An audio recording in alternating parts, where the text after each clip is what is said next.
To the board meeting in Carlin. We're glad to have you hosting us, and we appreciate seeing some of our students sitting here almost in the front row. We're excited to hear from you. Please join us for the Pledge of Allegiance.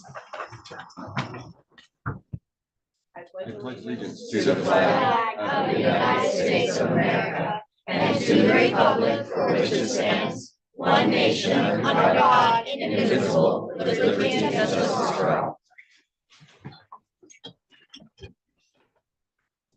Thank you. Item 1.3 is approval of the agenda.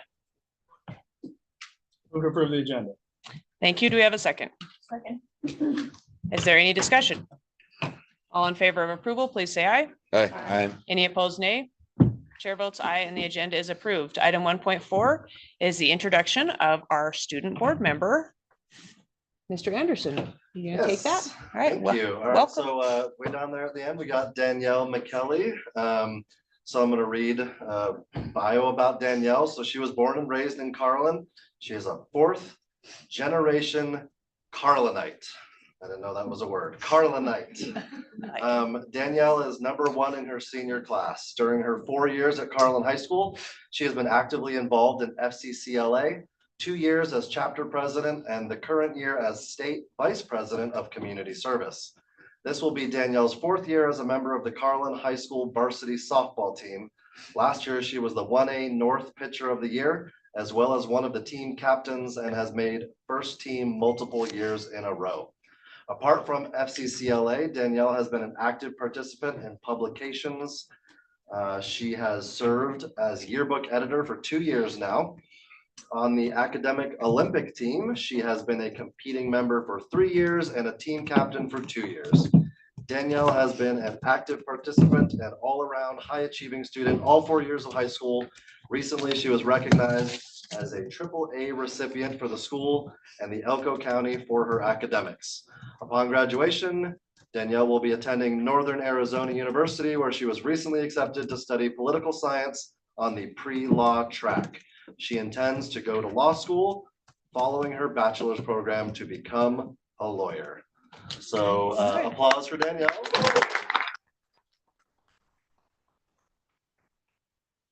Thank you for 1, being an excellent student and person, and 2, for joining us as a student board member today. And we invite you, as we discuss any and all items, to provide your student voice as you represent our wonderful students of Elko County School District. Thank you for having me. I appreciate it. Yeah, we're glad you're here, Danielle. All right, we'll move to item 1.5, receive a presentation from the Carlin Robotics Club.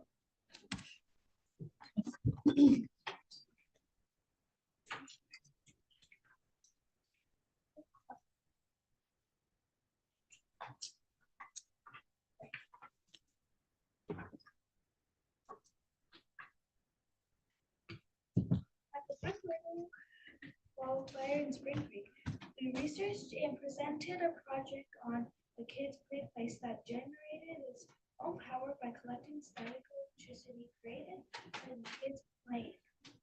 During the competition, we went against other teams in the robot game to show our strategy and coding skills. We came out on the top of the robotics game. We won first place and at 45 points ahead of second place. We also won the robot playoffs, where the top 4 teams faced off again. Yeah. Awesome. Well done. Unfortunately, somehow we didn't make the top 7 spots to qualify for state. We were sad, but still really happy and proud of their performance in the robotic game portion of the competition. And this year, we think we might have better chances if we switch from the first league of robotic, or first Lego League to VEX. We're in the process of transition. Awesome. Okay, any questions from the board? Have you got more things to share? I'm Yeah. curious, is that like separate leagues, like going from, the AFC to the NFC? Yes, they're kind of totally thing? separate leagues. Yeah. First Lego, I mean, it was great. We did it for 3 years. VEX seems to offer a little bit more in different types of skills that they are allowed to compete in and also qualify for state. So they have like skills challenges where they actually get to work with a team from another school and accomplish, or they have to code there at the competition to do things there. We just think it'll be a little bit better of a chance of them to display their Awesome. skills. So, Any other questions cool. from the board? good luck. Well Yeah. done, yeah, Yeah. definitely. Yeah, good keep it luck. up, keep it up, Right. definitely. So I just want to know your project in finding, this using static electricity created by kids to power a facility. Tell us more about that. Was that just an idea you had? Is that something you think, hey, we want to make this happen? Talk to us about it. Yeah, it was just like an idea that we had and like we just like searched it up and no one. So you had to, so they researched, then you guys had, they actually created like a science fair board with a model of it. What were some of the, how did you guys collect the static electricity? So like they wore these like suits where like it was like kind of like socks, and like when you're on the trampoline you get static metal, like you get shot. Use that static to kind of gain. We like go down into the generator. They had, Very yeah, cool. they had it all drawn out with everything. We had Slides. Jay Kleins from Welser Electric come and talk with the kids about their project. He brought his expertise in and then asked them questions about their projects, which was amazing. So Cool. That's awesome. Very cool. Yeah. Well, I love to see you guys having these ideas and trying to figure out solutions, and good luck on your next robot competitions as they come up again soon. Thank you for coming to be with us. Come and visit us anytime. We'd love to see your projects. All thank you right. guys very Thank much. you. Thank you. Thanks, guys. All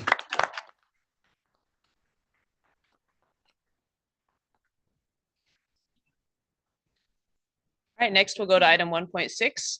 Receive a presentation from Korri Ward regarding the Olmstead plan. Will somebody click through? All right, I think Do you want me to stand over we good. We got Matt clicking through, maybe. Oh, you're clicking through? Okay. Yes, I think you're covered. All right. All right. Then go ahead and click. Thanks, guys. Thank you. So my name's Korri Ward, and I'm a huge disability advocate. And for the past year, I've been on the Olmstead Planning Committee. And so Olmstead was a Supreme Court decision that allows people with disabilities to have a choice to live in a community and not just be institutionalized. And Nevada's up for their 5-year plan. And so I got called in to be part of this. We've been working on it for a year, and I just want to do a quick overview. But if people of what the plan is and maybe how the school district needs to be aware of it, especially with transitioning students, so that they can, there's not a lot of awareness of what's available, right? And I just want you guys to know, I have 30-year-old twins. One boy has severe autism, cerebral palsy, generalized seizure disorder. He lives with us at home. If it wasn't for the program I'm talking to you about, I couldn't be a special education teacher here in Elko County School District. So this program has to work for me to work. And there's other parents that could be in similar boat. And then also aging parents, if you have aging parents and you need help, there's also that sort of program. Okay, so that's just trying to improve. My goal of participating in this is to represent the autism community and also rural Nevada. So, and I was the only representative of those two. Okay, please, Mike. Okay, the next one that's weird is not coming up the same. Okay, so the Olmstead plan, I want you guys to understand that it was the ADSD contracted with Social Enterprises, which is a company that has done other plans for the state of Nevada, and that it was they contracted with them, so the ADSD is not writing the plan and trying to contribute to the plan, but this way ADSD, the Aging and Disability Service Division for the state of Nevada, could work with the people with lived experience. That's what I'm referred to, somebody with lived experience, because I live with people with disability. Or if you have a disability and you're participating, you'd be a person with lived experience. So Then we looked at information that had already been gathered from UNR from the summer before. We created some surveys. We submitted some surveys. They did 9 town hall meetings across the state of Nevada. They did a couple of virtual town halls as well. And then we've been working, we took all of that data in and created this document. So go ahead, click. Our objectives were to understand the current system of community-based services for people, to identify the strengths and weaknesses within the system for ADSD, and then develop a plan of action that actually had steps that we could measure progress and growth and see whether ADSD is actually doing things. And so because it's so focused on ADSD, it's before there's been plans made by ADSD that for Olmstead plans that had other players like folk rehab was involved or the Department of Ed was involved, and ADSD has no way to enforce that things get done. So this is focused only on ADSD. Okay, next please. Okay. So some of the things that we looked at is what are the programs represented by ADSD, and if you've had children in early childhood, NEIS, Nevada Early Intervention Services, or in autism, Autism Treatment Assistance Program, that's in there. Rural Regional Center, this is in here, but it's also for elder services, and I'm really not familiar with those yet. So. Okay, they looked at the number of people on the wait list, which kinds of wait lists there are, and then there is what's called a home and community-based service waiver versus straight Medicaid. So we looked at those and collected information was collected from people with disabilities, individuals who make up the agencies, and from service providers. Next one, please. So these are the things that we realize. The ADSD is a fractured and complex system, and it has a lack of sufficient flexible funding. There's huge workforce shortages, and advocates would go and ask to improve services, and legislators would talk to agencies and ask for the data, and the data is fractured. They can't necessarily give the legislators the data that they wanted. So we identified that the data tracking needs to be a little bit better. And within the community, there's a limited knowledge of service availability. There's services out there for people that they don't necessarily know that those services are available. And people don't understand what the Olmstead decision is, even within the agencies, even within the providers. You know, we see we need person-centered services, and then I'm explaining to a provider what that is.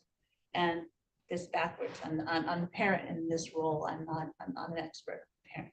So, and then there's gaps in services for people with disabilities. So I want you to understand it was just a really all-encompassing, all the state of Nevada, all disabilities, all ages, document for the Aging Disability Service Division to move forward. Okay, next slide, please. Goal number 1, and this is one of the areas where I think maybe the district could step up and help, is improve knowledge about ADSD services and other resources. And so they're going to come up with something more than just a flyer to hand parents. So they're going to come up with videos, maybe for teachers to find out what's available, to start educating people that are involved in transition. So people who are involved in transition can help guide parents as to what their choices are. Next slide.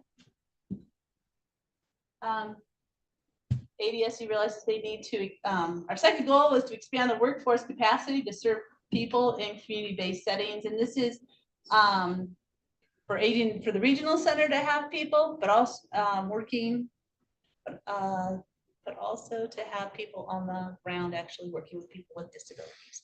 So the whole realm needs to work. For example, this summer, my son's service providers, we dropped down to 20% of available services. So because there just was nobody to work, nobody ready to work, nobody. Just on a side note, there's a company called Neighbor Network of Northern Nevada. And at the last legislative session, there's been a mandated base rate of pay for direct care staff to be $16 an hour, and that goes into effect in January. But a lot of our providers here have been paying $12 an hour or $11.65. And so it's this huge jump. But Neighbor Network of Nevada, or N4 as we call it, because they made such a crazy long name. They're paying my son's staff $17.85. So that is helping build the workforce. Hard to build a workforce when you're paying $11 an hour. Okay, next slide, please. Their goal 3 was to increase the accountability with Aging and Disability Service Division for the implementation of timely, high-quality, community-based services for individuals with disabilities. So cutting down the wait list and getting people services faster. Next slide, please. So here's this person-centered culture. It needs to be across all ADSD, so people can get what they need. Person-centered kind of also means that people have choices, even if it's like what you're going to wear that day, somebody else picking it out for you, somebody else picking out what you're going to eat, you actually have a choice.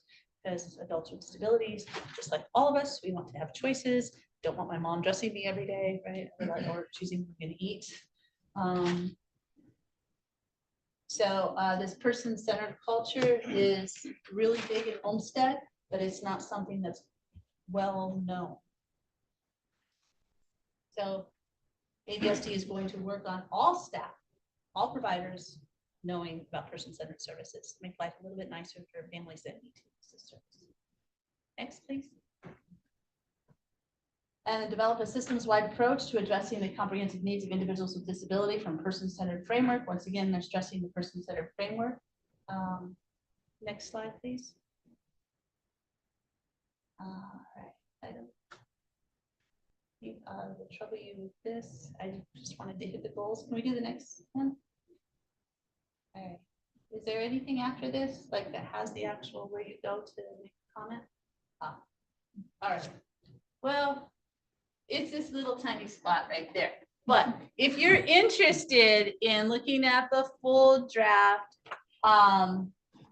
it's easy to get there if you go to adsd.nv.gov,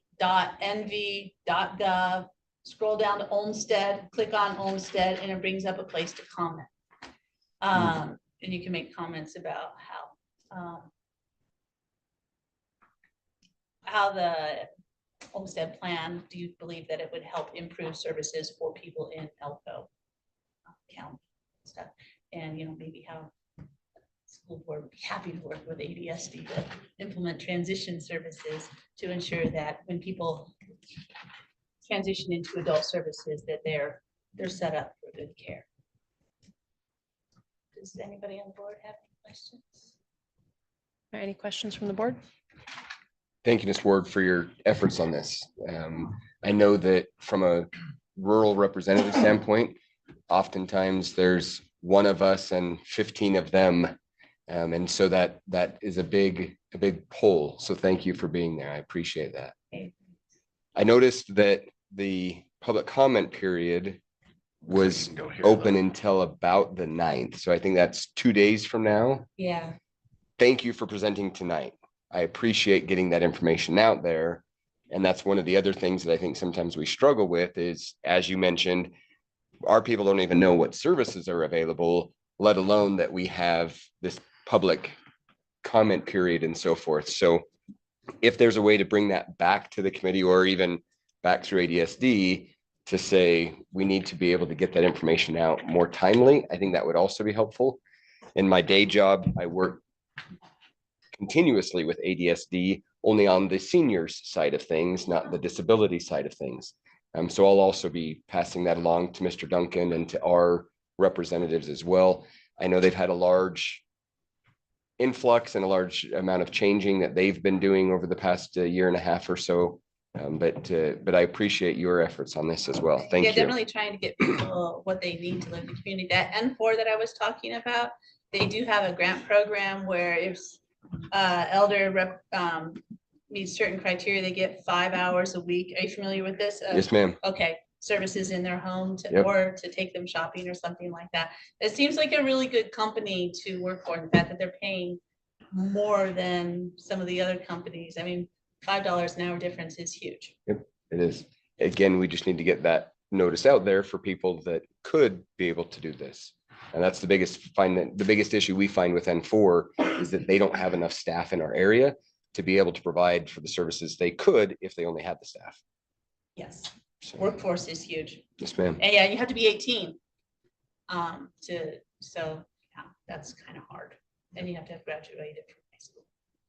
Okay, thank you, everybody. Sorry, if this is not your thing, you are so lucky. Just- I just wanted to say thank you too. I know we talked in the parking lot before school started, and I'm really grateful that you came in and gave this presentation. If someone has a student in school right now that is going to be transitioning out of the school system into the community, where would they, what are their first steps to see if their child qualifies for something like this, and how would they get kind of the ball rolling to see if they It's could be contact qualified? regional center is the first step. Okay. And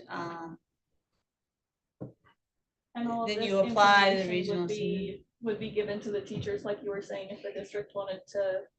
that is in the future. Yeah, right now Okay, it's well, kind of, yeah. if you have a teacher that knows, then it's good for you. But if you don't, and obviously, you know, if it's somebody that you know specifically that you're talking about, you can send email to me. I'm a teacher, so right, boss.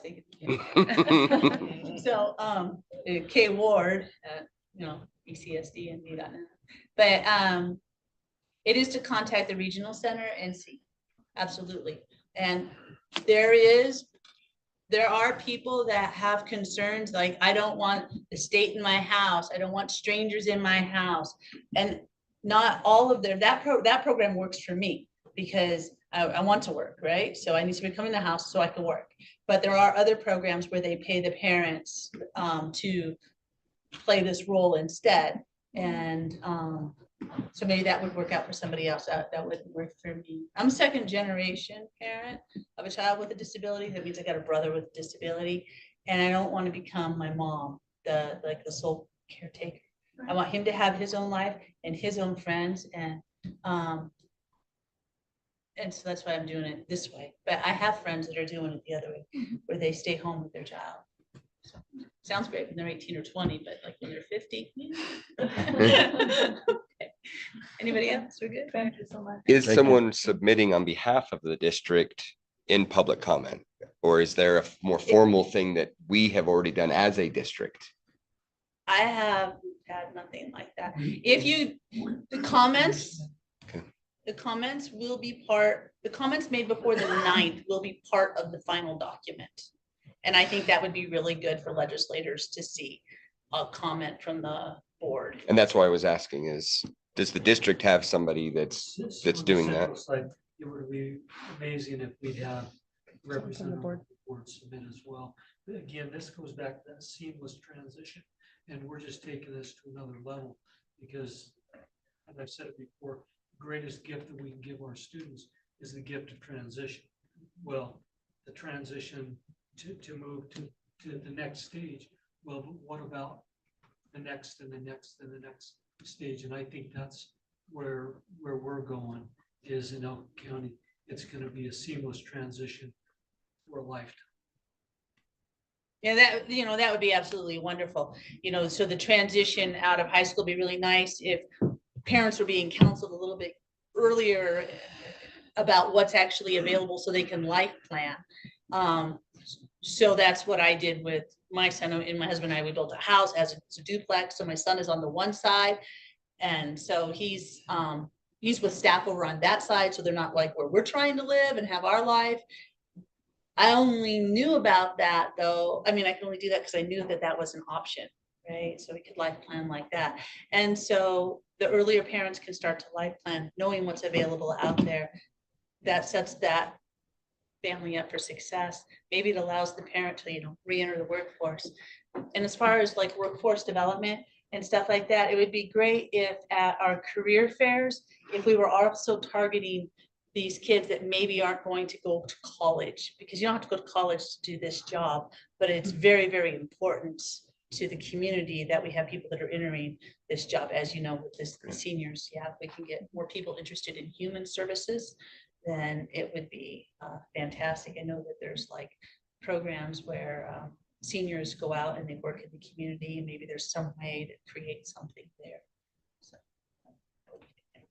Thank you. All right. Yeah. Thank you, Ms. Bird. I think we can't take action necessarily to appoint a member, but I think if there are members of the board that are going to submit public comment, perhaps send them over to Ms. Cassie, and then that can be compiled so it's not disjointed as much, just as a suggestion. I would also suggest with your knowledge on the subject, if you wanted to throw something together, I'd be happy to sign on. So I don't know officially we can do that, but yes, I will try to get something typed up in the next 2 days. And I welcome input from others. All right, thank you. All right, any other items on, or any other questions on that one before we move on? Okay, we will move to item 1.7. This is input from the public. This is a period devoted to comments by the general public, if any. In the interest of privacy and due process, the public is requested to not raise personnel issues except in a legally noticed closed personnel session of the board. Comments are limited to 3 consecutive minutes. A speaker's time may not be reserved, divided, apportioned, or deferred. No action may be taken upon a matter raised under this item of the agenda until the matter itself has been included specifically on an agenda as an item upon which action will be taken. I have a couple of requests for public comment, but they are directly related to agenda items. So I'm going to take those comments during the agenda item, as we will be able to have more open discussion that way. Is there anyone else who wishes to make a comment at this time that is not related to an agenda item? All right, seeing none, we'll move on to item 2.1. Receipt, review, and possible approval for Spring Creek High School to hold a graduation ceremony on Wednesday, June 5th, 2024. This is for possible action. We will discuss, and then we have a public comment on this one that we will take in just a minute. So, Mr. Anderson, do you want to start with that one? Yeah, sure. So according to policy IKF, if there's any graduations should be held on the last day of instruction, and any deviation from that must be approved by the board.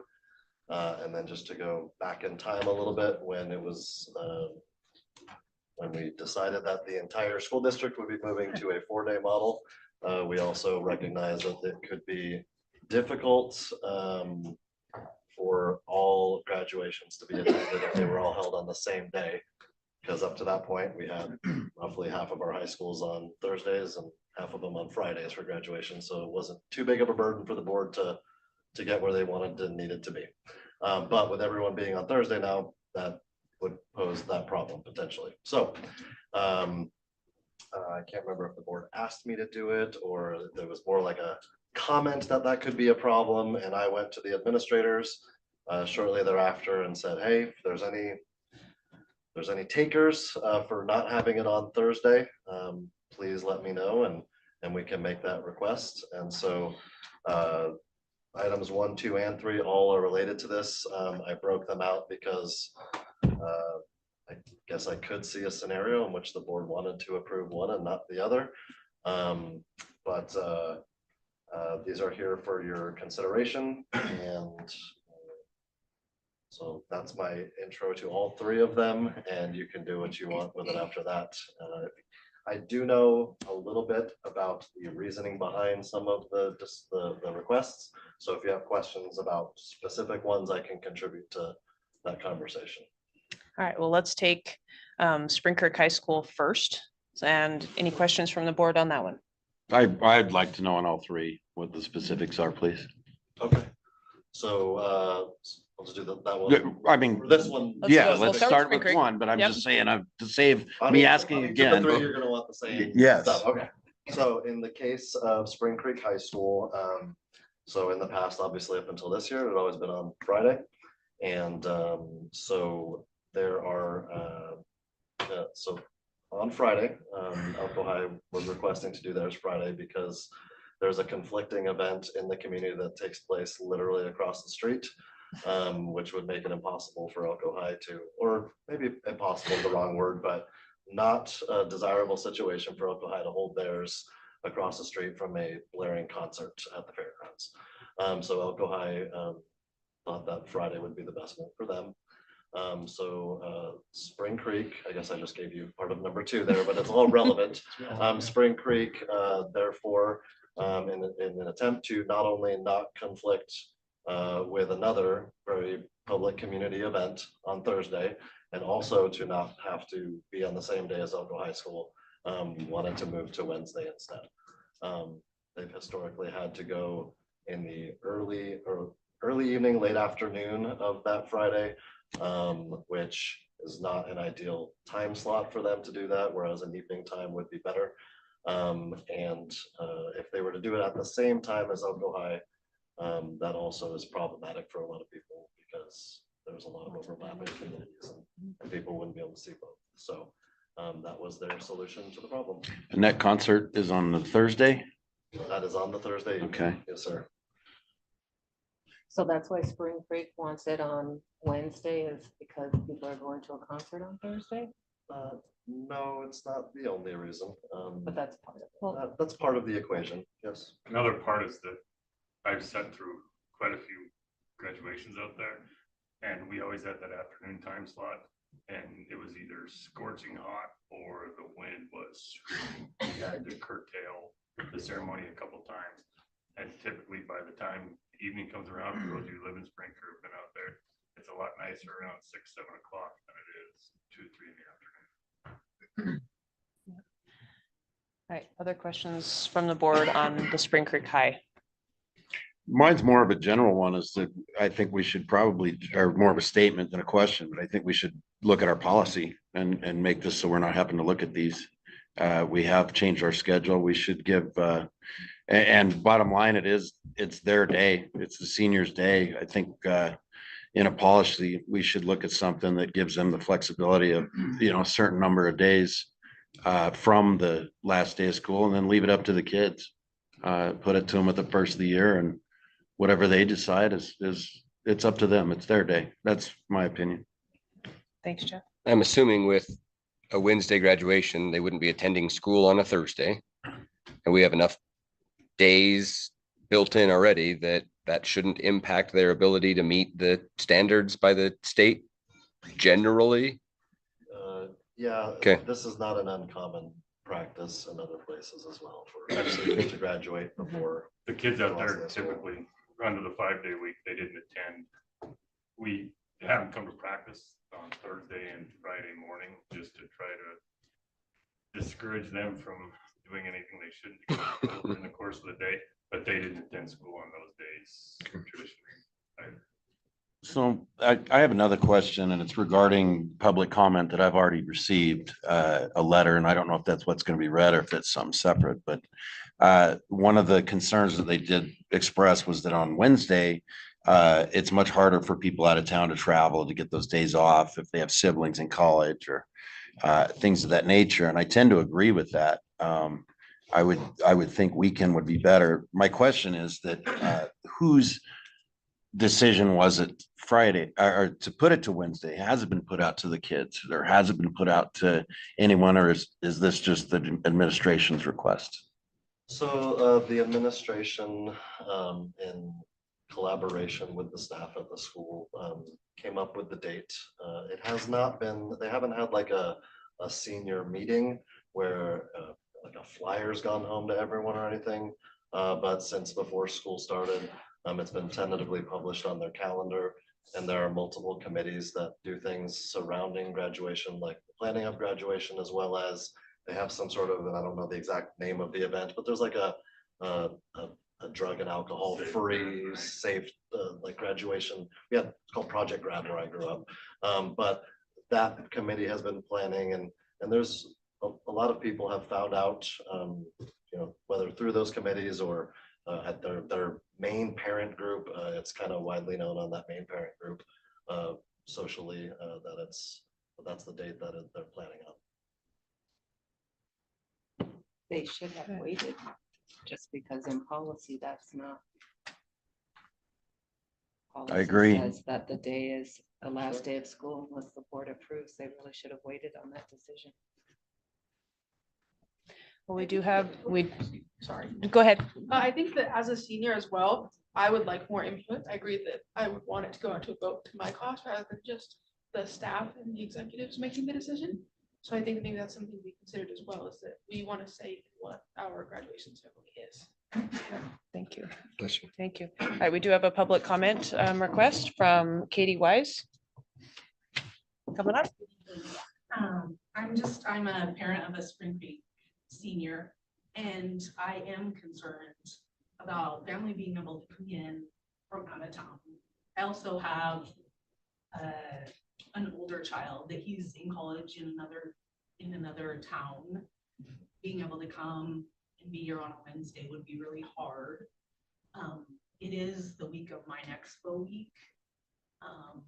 I know people that have and are hotel managers, and like the hotels are already booked for families to come in on a Wednesday.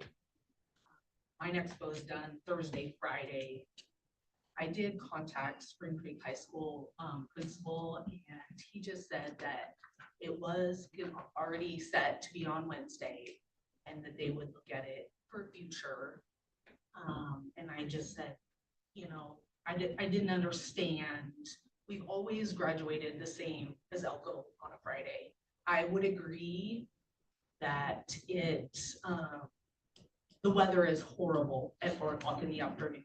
But if we could do maybe even 10, I just think that in the middle of the week, it's just gonna be really hard for families to come and competing with the Mine Expo. Somebody that I talked to said that hotel rooms are upwards to $300 to $400 in the middle of the week that week, so. Thank you. Thank you. We've got another one. Susan, would you like to read that one? This is from Carrie Massey. I am writing this letter regarding the Spring Creek High School graduation to be held on Wednesday. I am the general manager of the Home to Suites Hotel in Elko for the past 5 years. Over the years, we look forward to Mining Expo and the high school graduations. With both events being held the same week, we have been able to accommodate the mining community and the families who are traveling to help celebrate such a great milestone in these students' lives.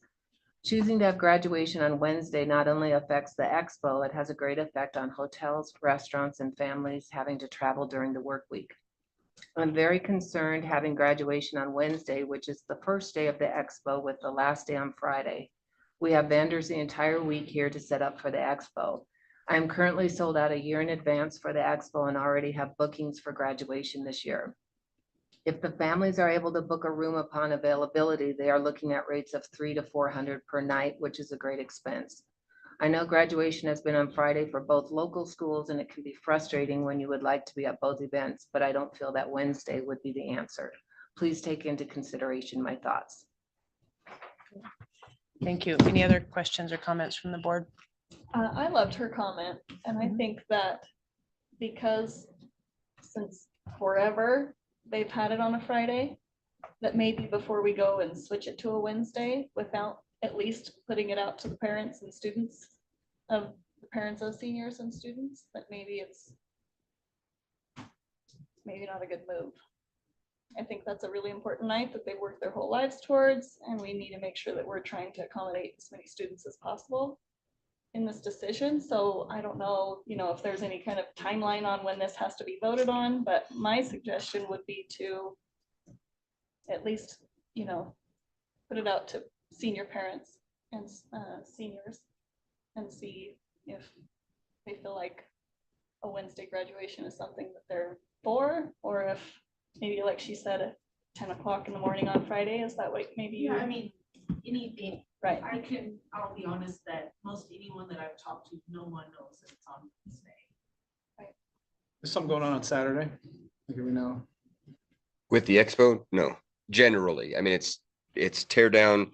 Expo open exhibits are the 6th and 7th. So generally, and having managed a hotel as well, Wednesday is the worst night to try to get a room.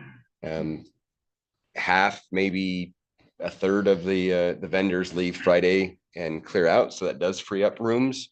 But we still run into that either way. But to your question, as for the expo, generally there is not a big event on Saturday. And having reached out to the board I used to sit at, same thing. They're not doing it this year either. Is there a district reason why we can't do it Saturday? Other than it's a Saturday? No, I suppose not. Not that I know of.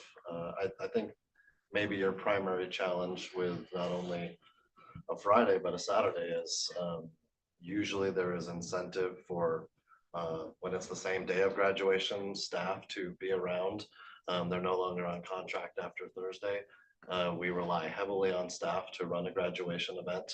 And I just from a school principal standpoint, could be pretty difficult to have enough staff on hand to make sure that event is run smoothly. So that's a complication, is that they're not on contract, and maybe it's, you know, Friday, it's one day removed, maybe it's less difficult, but as has been widely documented, and part of the reason of why we have why the board chose to move to a 4-day is staff feel overburdened with extra duty and responsibility. And not only would that be asking staff to wait 2 days after contract to work on something that they're not getting paid for, but it's also a pretty meaningful experience for staff to be at, and kids love to have their teachers there for it too. And not that that's, you know, the reason to do one thing or another, but just some more kind of insight into the planning of a graduation ceremony. So the event on Thursday is the concert. Correct. And that I can understand Elko High School on Thursday because it's across the street for sure. And Spring Creek, yeah, if you want to go, but if we're talking about how important this is, then maybe the concert isn't something that's as important. Just throwing that out there. Yeah. So It's not as big of an inconvenience to Spring. I mean, you can Creek hear High those as it would guys be later, to yeah. Elko High School So graduation. but I totally understand trying to, you know, kind of please everyone, but as we become a bigger community and we have more and more people and we have all these changes that have happened, maybe it's something where it's Thursday instead of, but I don't know. But that's still the end of Expo, right? Still the last day of Expo's Expo. still going on Thursday. Expo goes on Friday for public exhibits. Thursday is, I mean, that's typically why they have the concert on Thursday, is Because they're all there. kind of that. Yep, they're all there. I'm prepared with a motion if anybody, if I could. I'd like to move that we table this item until the November 21st meeting and direct staff to poll the students with a vote of some sort on what day they want it on, so that we can have that input and make our decision on the 21st at our next meeting. To clarify, is this 2.01 Spring Creek only, or Spring is this all Creek three? only. Okay, Okay, I'll second that. we have a motion and a second. Any other discussion? So this doesn't help this year at all, but I think for our our collective bargaining units and the rest of the staff that looks into this is the first year we've done a 4-year countywide. I mean, at the risk of irritating quite a few people, if we pushed everything back 1 week, we wouldn't run into the conflict. We could have a Saturday graduation and still have staff available if the seniors could lose 4 days of school, or however we work that. It would be easier on trying to find rooms, because even on Friday night, it's still difficult to find rooms. Just throwing it out there.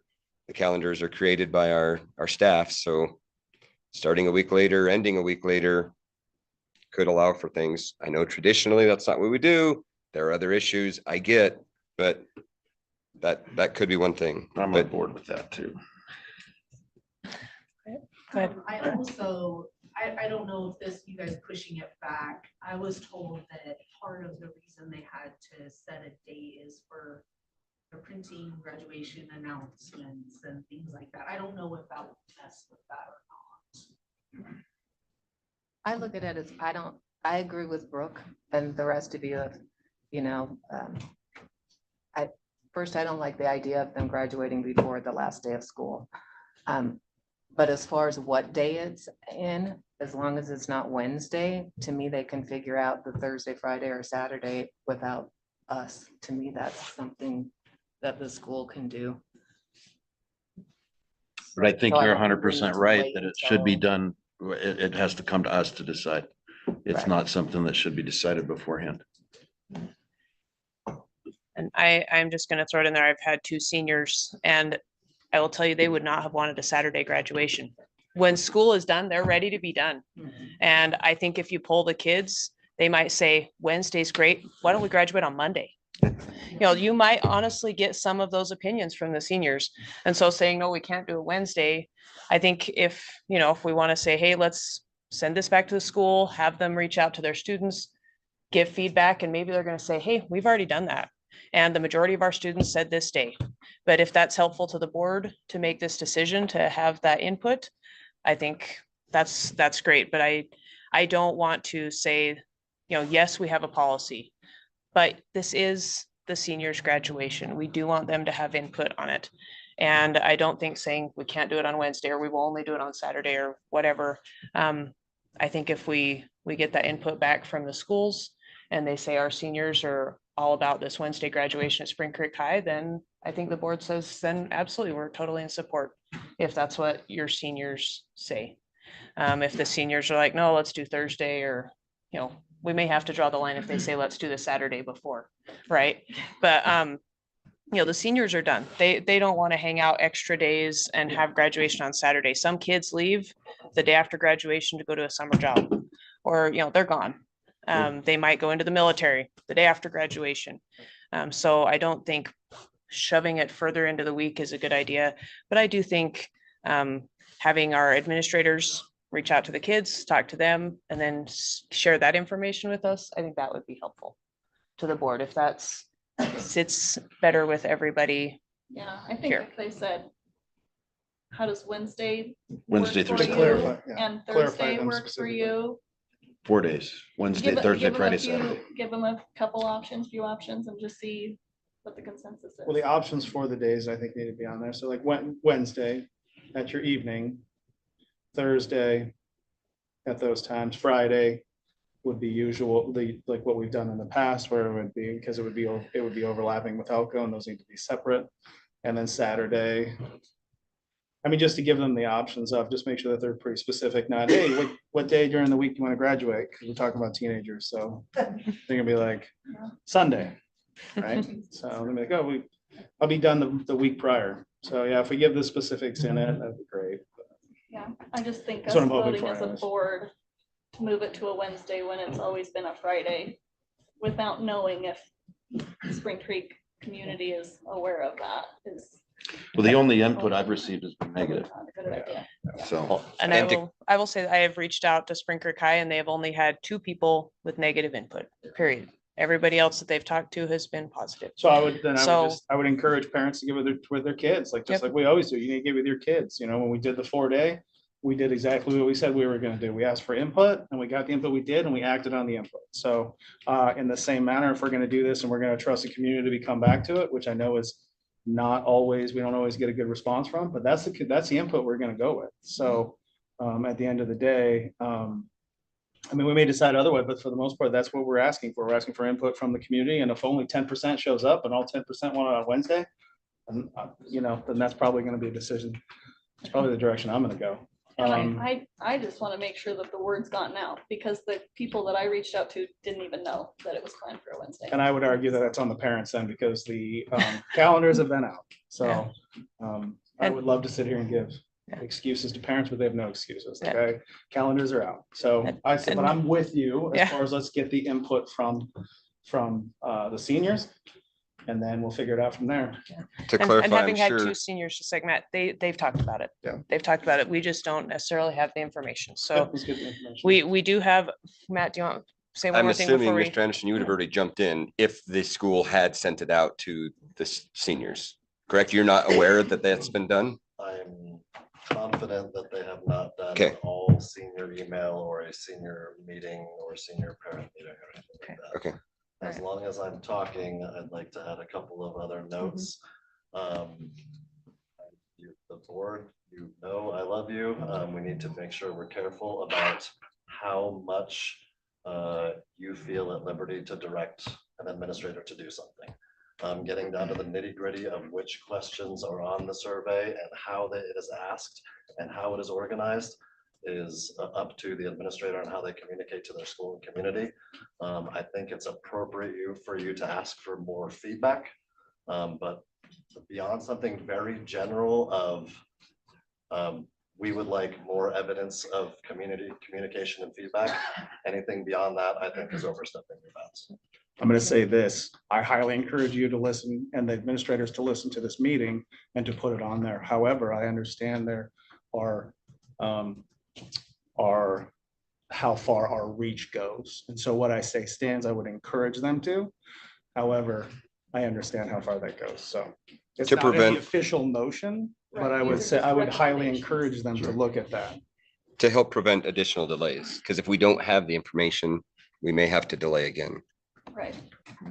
So we need to vote on it. Well, we have a motion on the table, and basically our motion is to table this until the next meeting. Until the 21st. Until we have a little more feedback from the schools. Is that correct? The school, just Spring Creek High Just School. Spring Creek High, correct. Have I got that right? Okay. All in favor, please say aye. Aye. Any opposed, nay? All right, chair votes aye, and that motion carries. We will see this on the agenda again on the 21st, which is 2 weeks from today. All right, we'll move on to item 2.2, receipt, review, and possible approval of Elko High to hold a graduation ceremony on Friday, June 7th. This is for possible action. We've already had quite a bit of discussion. We understand the background on this one. Are there any questions from the board? I mean, this is pretty straightforward, right? Nobody's really pushing back on having a Friday Elko, right? Friday Elko graduation. Which is traditionally when they've always had it. Yeah, I guess it's. In approving this, we have limited Spring Creek High School's options to either go back into 4 p.m. or conflict with Elko High School if they choose Friday. I mean, it seems to be. Their decision could be to go at the exact same time as Elko High on Friday. Correct. Yeah, I guess it could, yeah. Yeah. All right, any other questions? What's the will of the board? Is there a reason not to combine 2.02 and 2.03?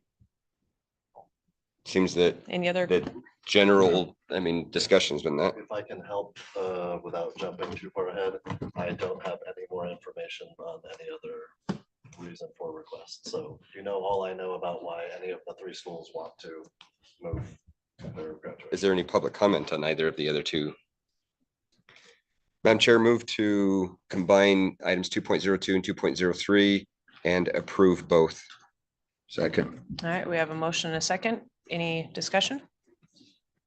All right, all in favor of approval, please say aye. Aye. Aye. Any opposed, nay? Okay, chair votes aye, and item 2.2 and 2.3 have both been approved. Item 2.4 is receipt, review, and possible approval to create special revenue fund for Fund 220 SB 231 salary increases. This is for possible action. So in the last legislative session, SB 231, which is State Bill 231. Senate Bill, I apologize, Senate Bill 231. Set aside a certain amount it was $250 million for the state for the purpose of increasing the salaries of certain employee groups in school districts. And Elko has a certain amount that we have access to. It is contingent upon our own measures of salary increase. It will match up to a certain point what we're willing to do out of our own budget.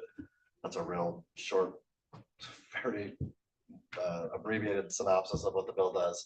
But in preparation, as we are finding ourselves getting, as we hope, closer to the end of negotiations, we want to be able to move on it's only every couple of months that we have the opportunity to get to the state board to get that money into our hands so we can give it to the staff. And so in anticipation of hopefully being done with negotiations and then hopefully being able to turn in our request, we can then get access to that money earlier, therefore we were trying to get the account set up. Or the revenue fund for when it's time to process that. So this is kind of front work on making sure we're ready to receive these funds if and when we get to that point. Right, thank you. Any questions from the board on this one?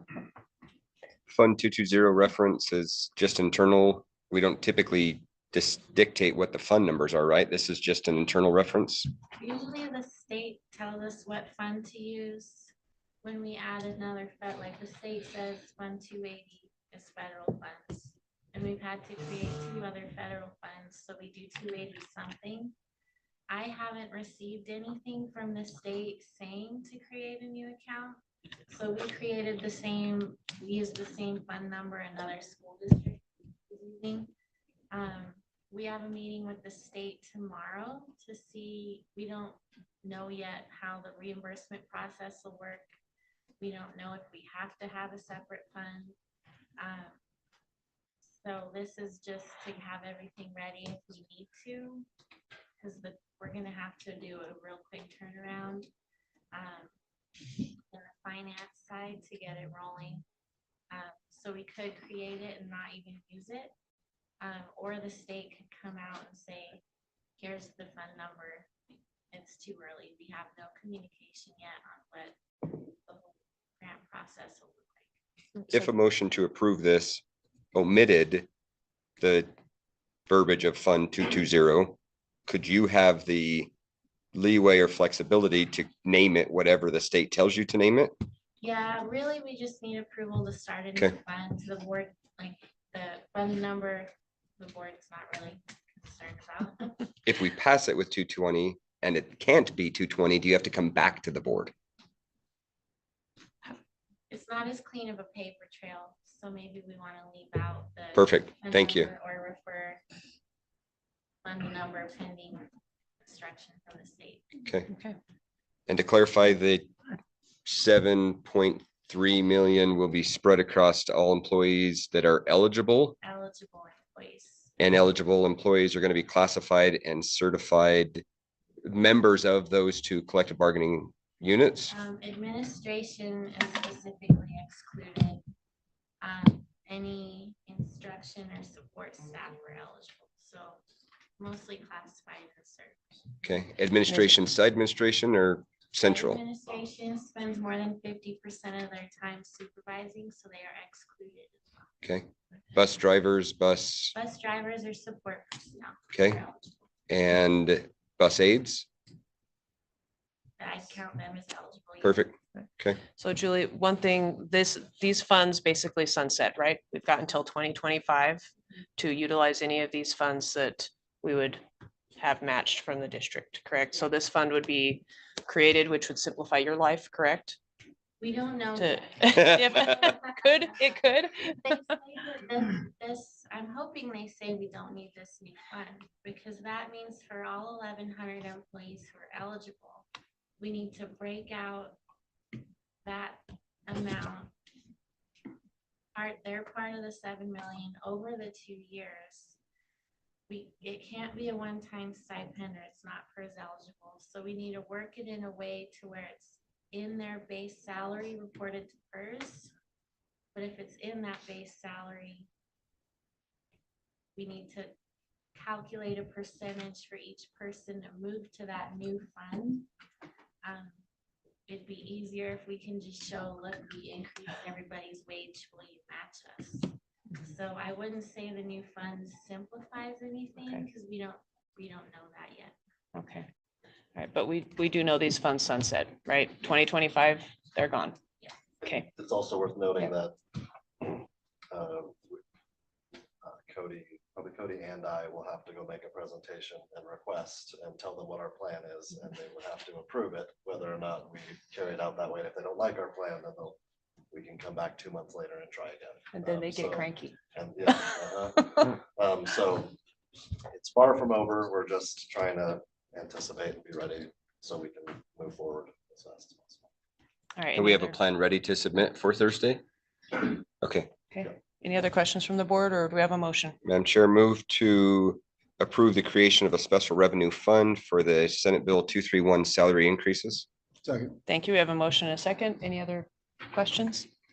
All in favor, please say aye. Aye. Any opposed, nay? All right, chair votes aye, and that motion carries. Item 2.5 is receipt, review, and possible approval of a request to hire Musgrove Engineering to design and give cost estimates for the Carlin Combined Fire Alarm Upgrade Project. This is for possible action. All right, Mr. Anderson. Yeah, thank you. So looking, doing this looking ahead, trying to be a little proactive here.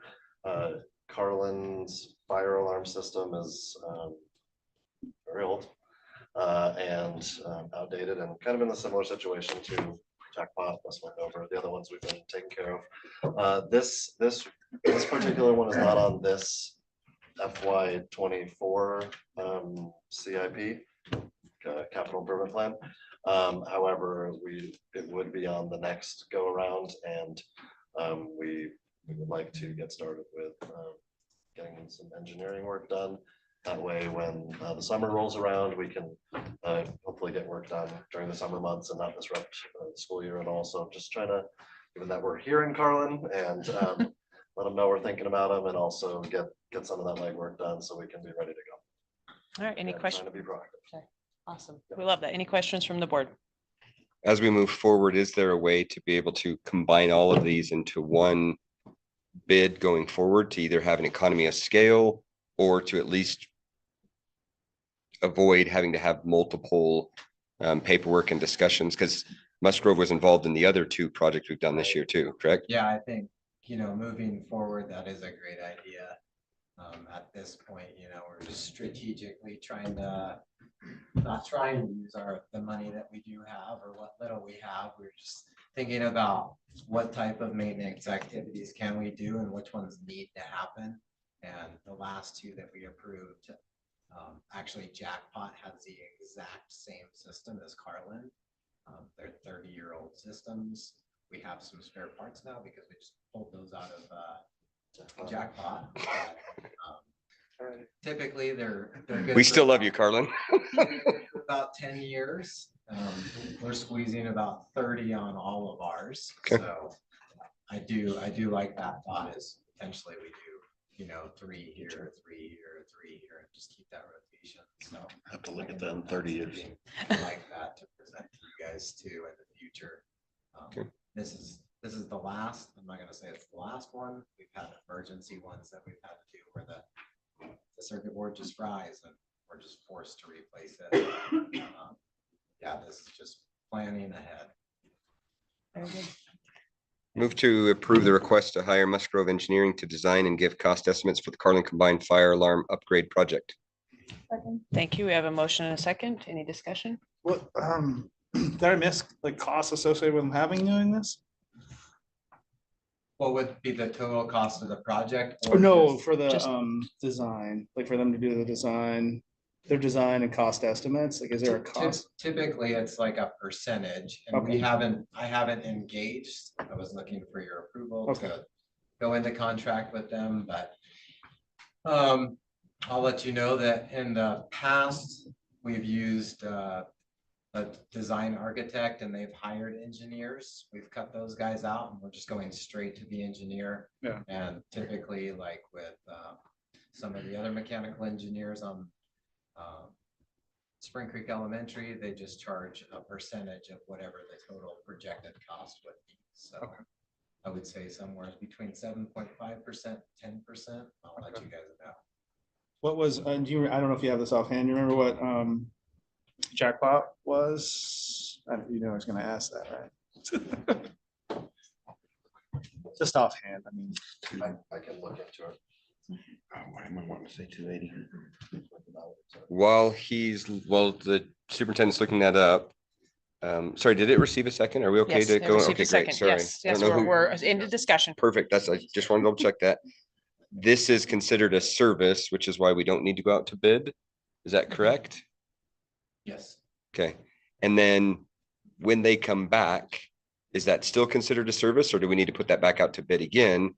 And if we do put it out to bid, does this disqualify Musgrove from bidding on their own project that they've already given And that's why we didn't reach out to a fire alarm company that does design themselves.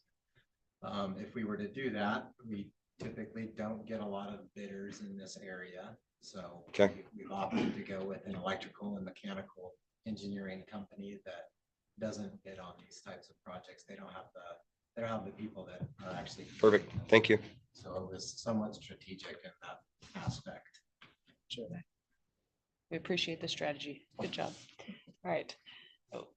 We're holding off on for just a minute on the cost. You know, that's all right. It's, I'm okay moving forward with the information we have. Okay. All right. Are there any other questions before we take a vote? Okay, all in favor of approval, please say aye. Aye. Any opposed, nay? Chair votes aye and the motion carries. Item 2.6 is receipt and review of SCHS Food Science Building Project cost breakdown and cost saving strategies and possible permission to go out to bid or any other related action thereto. This is for possible action. We do have a public comment request on this one. We will follow the same pattern we used on the last one. We'll discuss as a board and then we will have public comment. All right.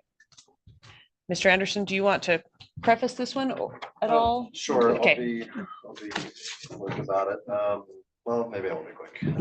Shouldn't have said anything. So for the good of everyone in the room, this has been it's when I feel safe saying a multi-year conversation.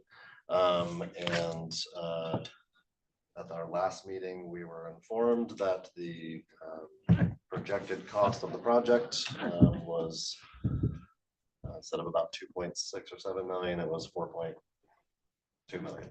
I believe was the number, or something like that. So quite a bit more. A recommendation was made from me to not proceed because of the cost change. I was directed or requested to bring back the item again for discussion to get greater insight into individual components of what costs what, to think if there's another way to maybe still do part of the project or do it at a reduced cost. So the public information that's there, Stephen did a pretty good job of summarizing what each individual kind of section of the project would cost. So you can see those. Also relevant, I'll say it now since I'm talking and it's easier to do it when I'm talking than to try to interject, is since our last meeting and this one, we had it's not like I called a special meeting, we had a scheduled capital improvement committee meeting a couple days after, I think it was 2 days later. And this was one of the 7 or 8 topics that we discussed. So the capital improvement committee, just so everyone is aware, Brooke represents our board on that committee. I'm there. Several of our central office directors and leaders are there. And then the rest of the committee is made up of a representative from each of our 7 communities in our district, as well as the representative from the Elko County Commission. And not everyone was in attendance at the last couple of meetings where this was discussed, but I think this last one we had was the best attended we've had yet. This item was discussed at length. While the committee does not make an official recommendation to you, because it is not that type of committee, they do make a recommendation to me, and I return with perspectives for you. That committee, based on the fact that we have a facilities master plan, which does not contain a recommendation to build any such a building. It does highlight the importance of CTE programs. That is one of their findings, and they're important, and we need to keep them going. But it highlights other more pressing projects and recommendations.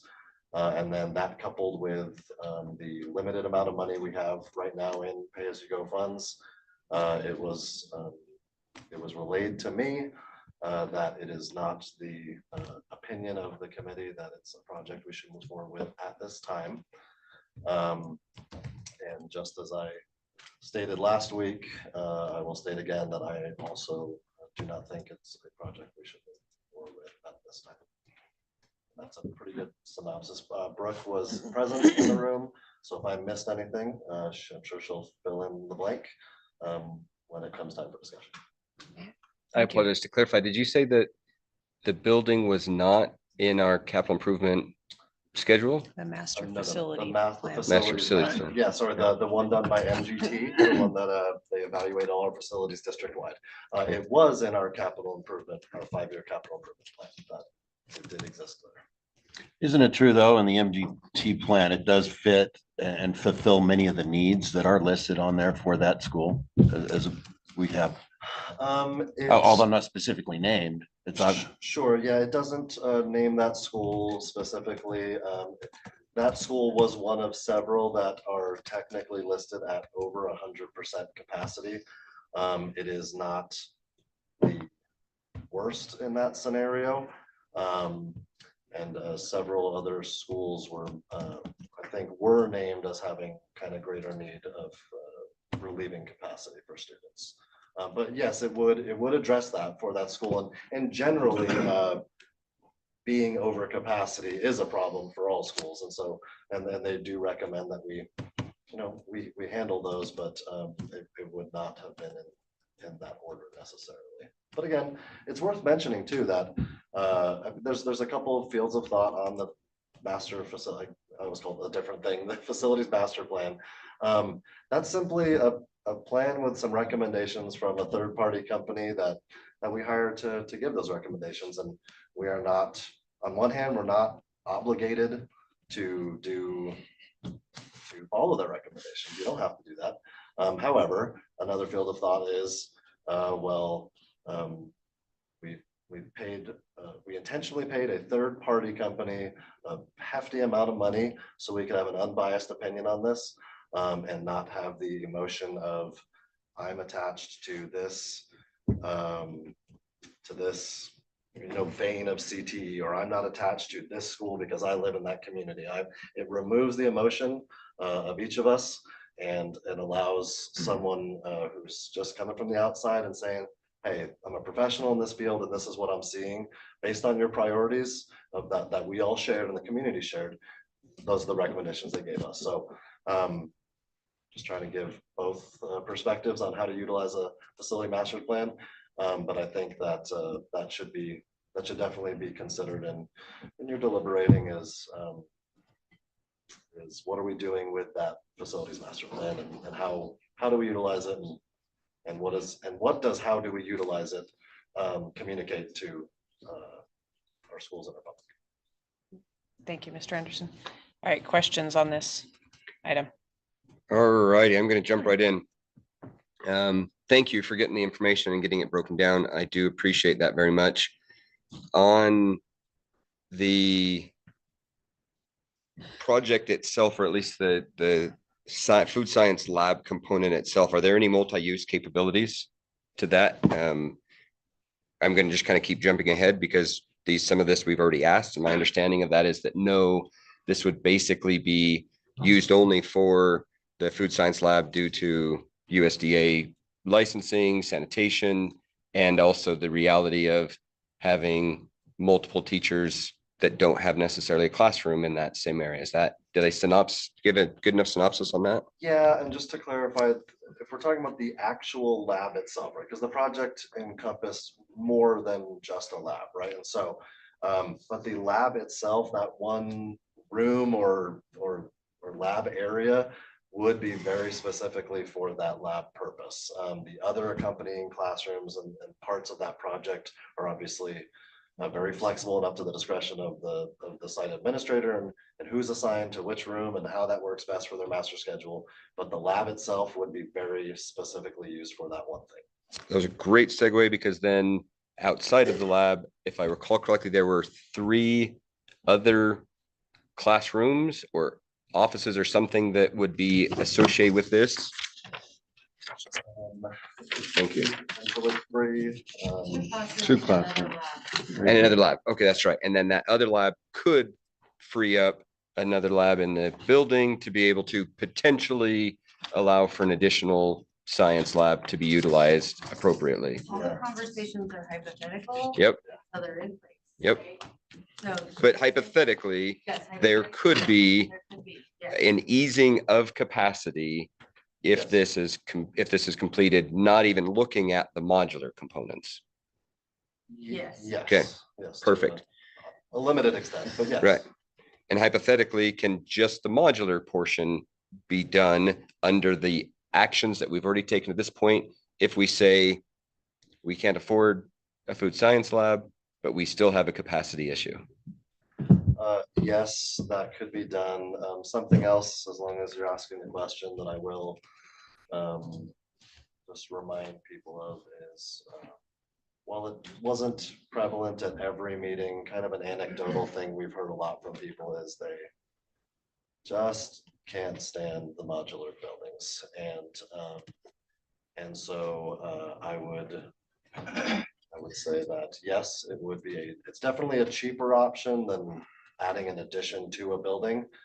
Even if we were just left the lab portion out and just did an actual addition to the building, that in and of itself would be much more expensive, but there is that consideration, and also that the modulars that we're talking about are not new modulars, like brand new off the lot modulars. They are repurposed modulars that we have sitting somewhere, and so that's part of the equation as well. Okay, so looking at the master facilities plan, there are 7 schools that are approaching inadequate space or are at inadequate space. 2 of those are elementary schools within the city of Elko, while the other 2 elementary schools within the city of Elko are classified as insufficient or inefficient use of space, which indicates to me that a rezoning would resolve that potentially overcrowding issue. 3 of the buildings are middle schools or intermediate schools, and 2 are Elko High School and Spring Creek High School. Considering only the secondary schools and comparing that back to the CIP and utilizing only the existing pay-as-you-go, we can do nothing for capacity with any project currently on CIP and that we have the current funding for, except this project. Would that be a fair assessment? There's a lot of qualifying statements. There was. I may have lost you. Sure. I would not say that given our current funding, this is the only project we could do. I think there are other options. But those options aren't on the CIP Correct. currently. Yes, That's why there were all those qualifying. Yes. Because we'd have to go back through the CIP in order to get something else that would help with capacity. And it's very normal for a CIP this year to not have something completed. And it is very normal for next year something to show up on a CIP that was not on this year's CIP. Like as the data changes and priorities change, so do the projects in question.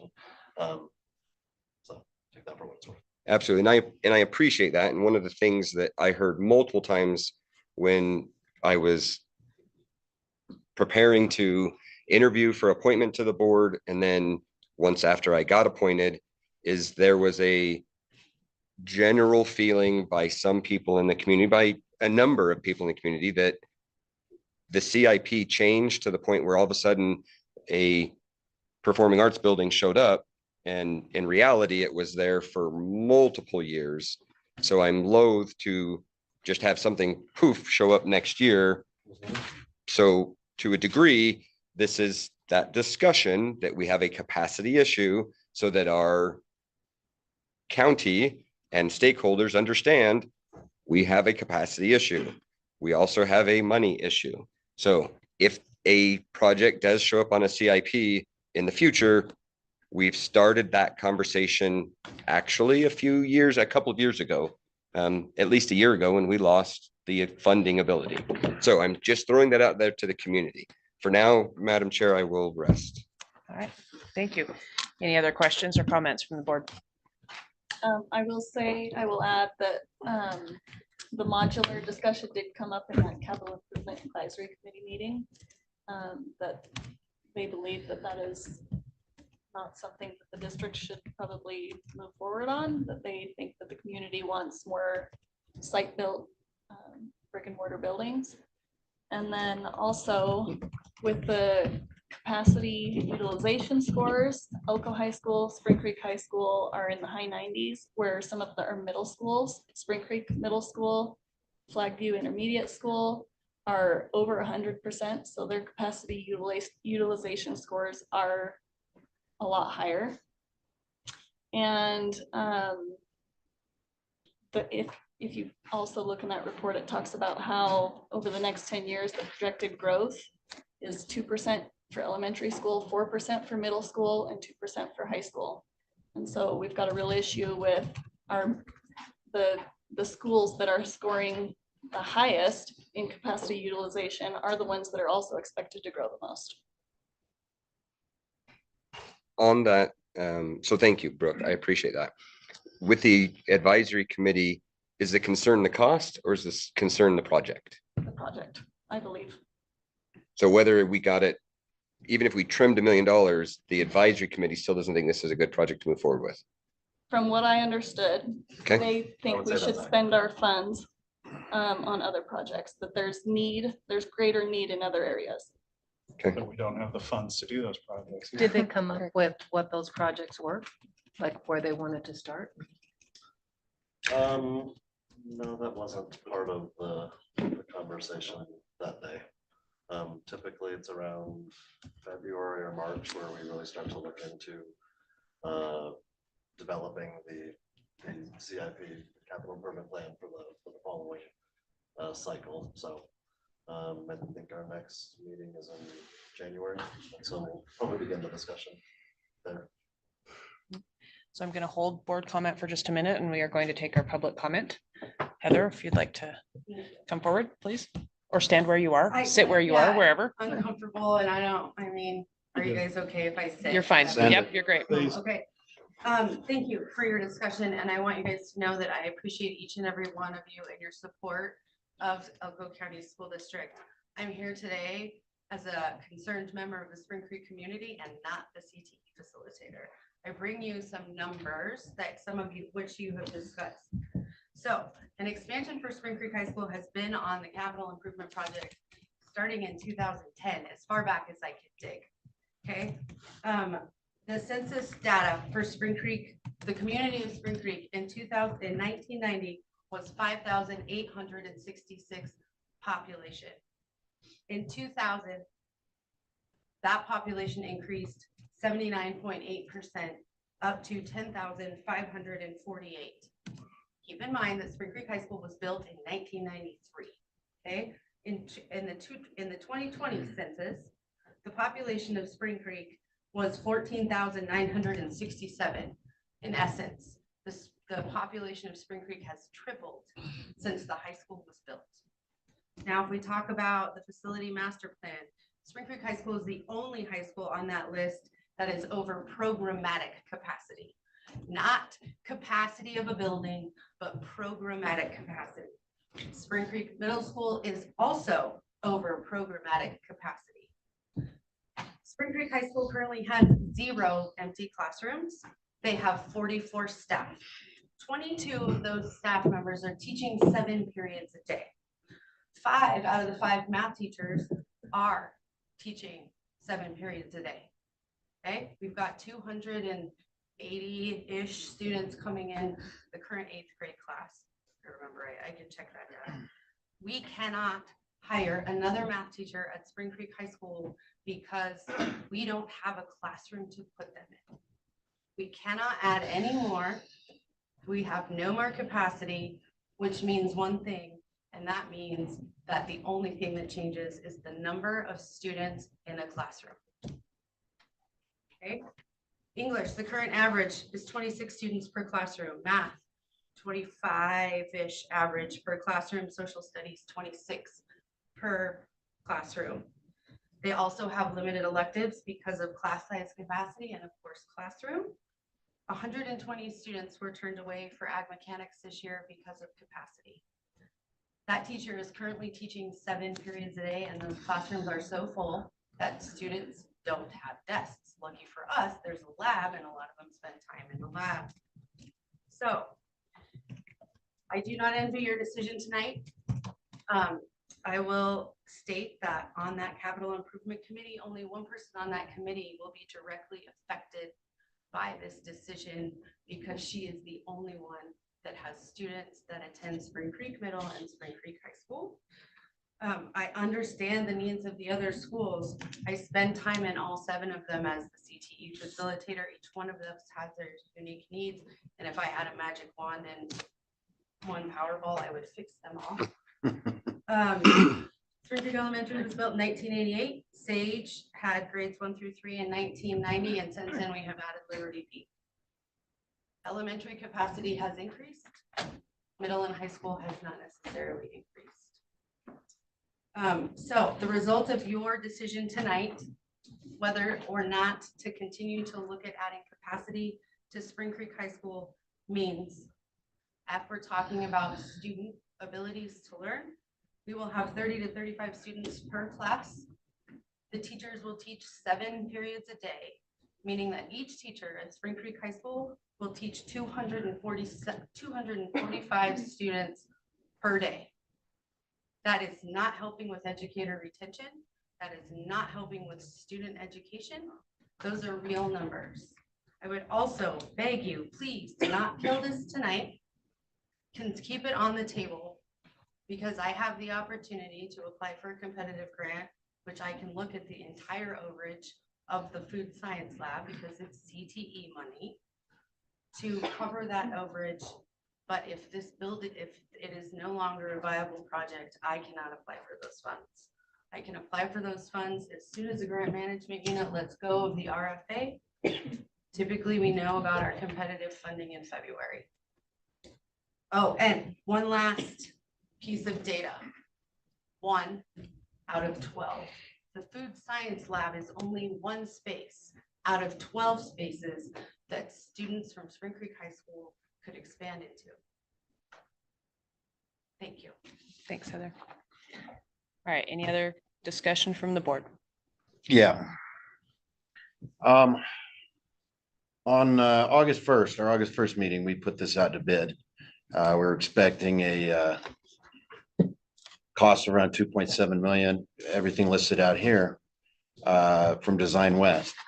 Last meeting we had, October 17th, we were brought back bids anywhere from 3.9 million to 4.2. And despite me asking why, it took until this meeting to figure out that we have included modular classrooms at $700,000.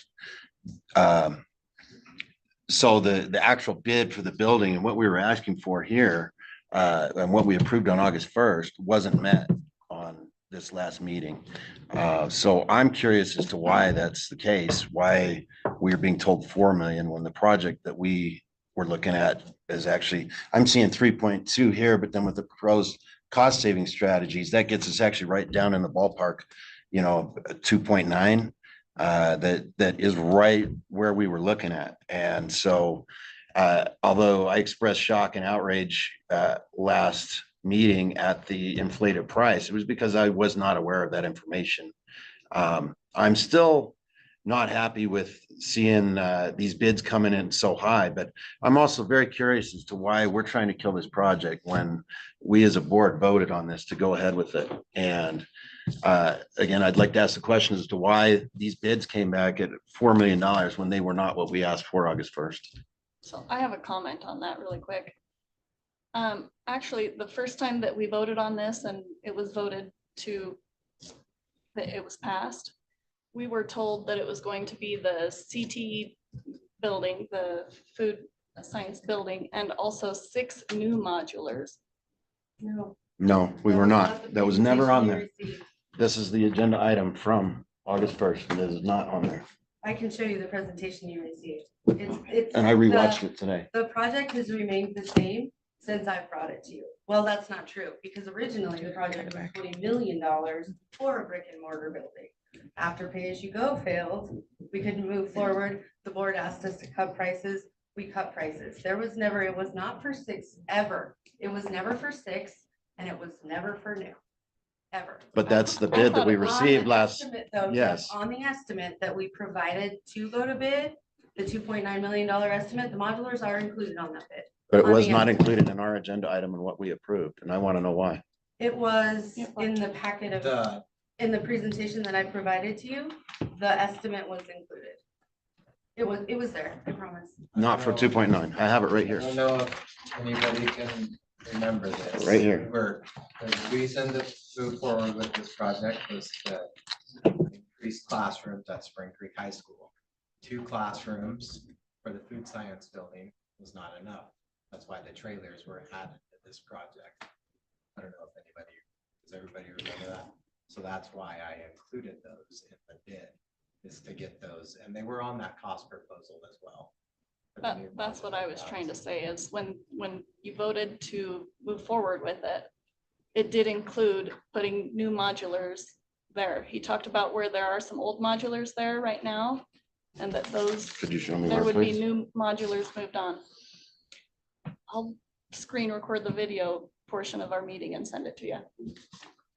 But then, because I was surprised, the meeting that I missed is when instead of having new modulars moved in, it was then changed to used modulars from one of the elementary schools were going to be moved over.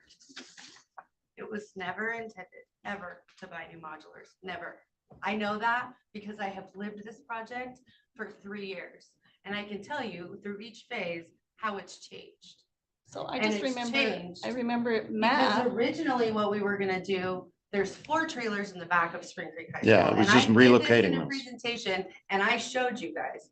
There's 4 trailers in the back of Spring Creek High School, which are old and decrepit and actually really need to be removed. However, we decided to move the location of the food science building off, so we didn't have to take those 4 trailers out because we desperately need that space, and then bring 4 more trailers in. There are current modular buildings at Spring Creek Elementary that are no longer being used. At no point did we discuss new modulars. We never did, because what we were trying to do was save this district as much money and increase the capacity of Spring Creek High School as economically feasible as possible. Is it what we want? No. Do I want a brick and mortar building that adds 12 classrooms and 16 lab spaces to Spring Creek High School? You bet. But that's not how it went. Never did we talk about new trailers, ever. okay. I was under the assumption that it would be new So- trailers, and I remember Matt asking a question about what would happen to the old trailers.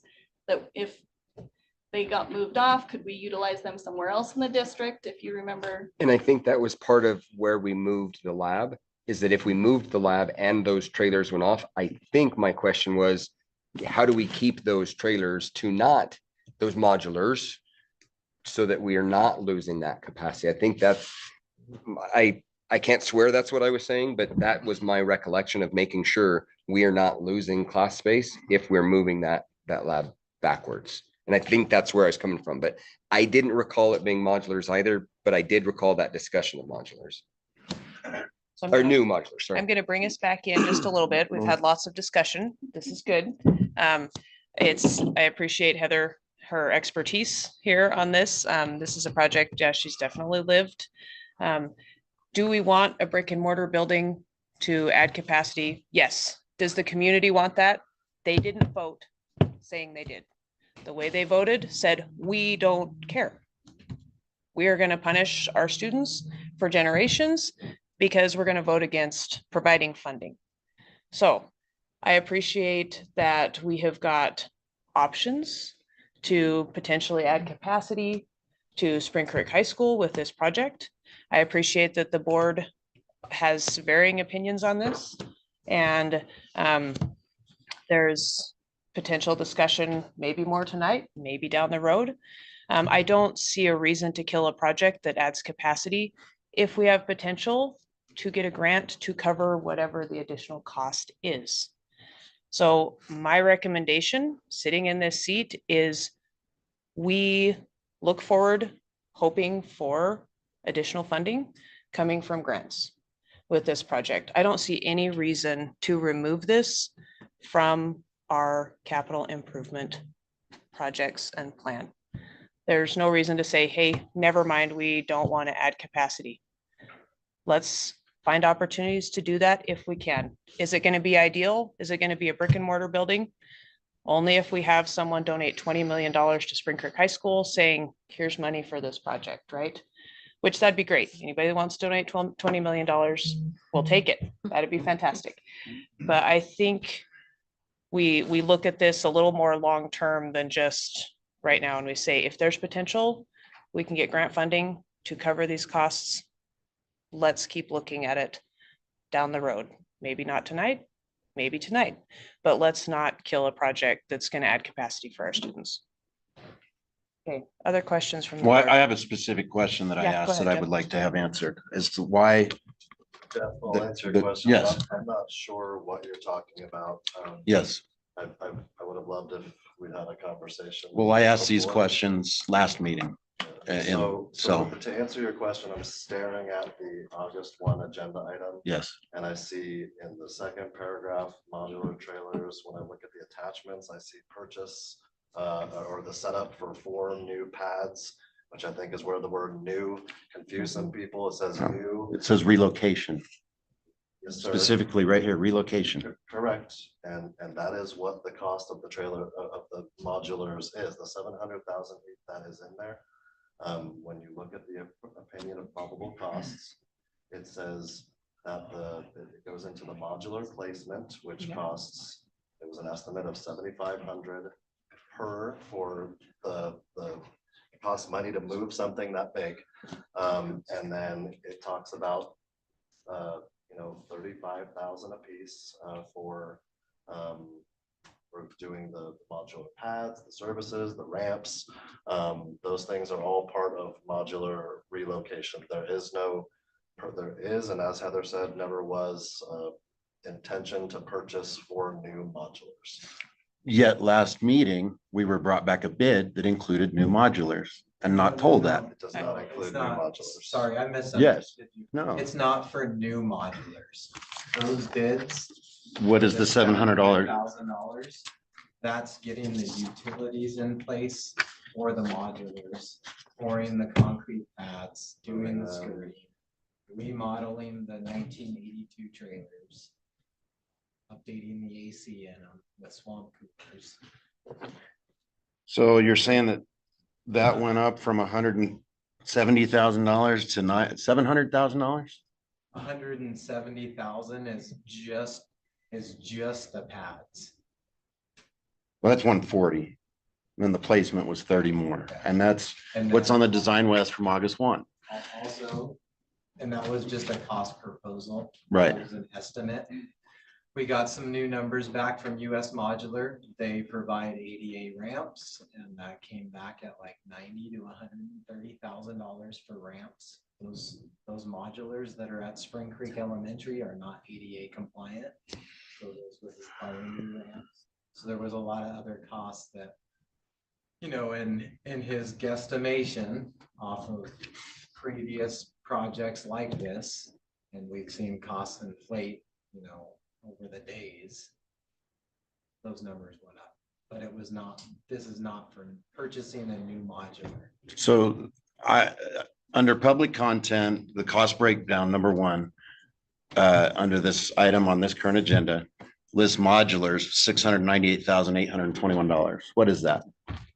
That is the relocation of those modulars from Spring Creek Elementary to Spring Creek High School, pouring new pads, cutting in utilities, getting electrical power over there, new transformers, everything that's included to power these units, and the geo reports to make sure that the ground's suitable for those to sit on. So everything that those modulars, those repurposed modulars would need, so we could utilize them at Spring Creek. For 4 modulars? Yes. You tell me it's $900 or $700,000. So a new. I don't believe that. I don't buy that. Yeah. Go ahead, Stephen. You had a new, go ahead. What's a new go for it? That's what you're going into. A new one, just the modular, is about 250,000 just for a base model. So that's just the modular. That's no utilities, no nothing. And No that was a ramps, no quote that I skirting, no. received, I think. It doesn't add up to me. Yeah, I think we had a number similar to that when we were reviewing the potential for, Yeah. if you remember an item about. It was a home 4 at times that Montella when they Farms, finally get into it. And it would be a similar size trailer. So No, at that that's point, what a I'm couple of years saying. ago, it was about $250,000 for just the base. And then that still doesn't take into account all the pouring of the padding and the infrastructure that you referred to. All right, So- Julie, hold on, Julie, sorry. go ahead. I just want to add something. Cost estimates before a project goes to bid are really just estimates. If we can get a vendor to bid, if they bid higher than our estimate, that's out of the district's control. The only option we could do is either award the bid and accept it or say no to all of them. And we always have the option to go out to bid. But just because we put an estimate together doesn't guarantee that the vendors will bid near that. We paid $116,000 for this estimate. And design. And design. Right. It's really not the Well- estimate. That sometimes comes free. Somebody's not doing something right here.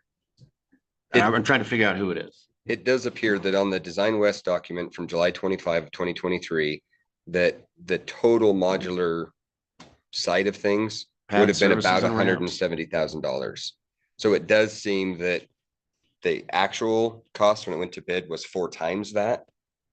That does seem excessive. Not saying that anybody's at fault here. Sure, right. This is very disturbing for Design West to give us a number and it comes in high. He's expressed that. He gets these numbers from construction that's happening around the region. And like I said before, there's other projects the county has put out to bid and the numbers came back exactly the same. They threw those projects out. Numbers are high, but we see the price that he gave us on those new modular pads and ramps. That's assuming that we're not remodeling anything. Right.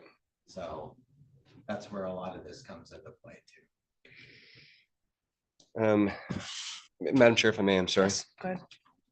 So I agree with you as well in that if there is a potential for funding through a grant process that we already know of timing, then it would behoove us to give that opportunity the time to play out. We also have SB 519, Senate Bill 519, AB. Thank you, AB 519.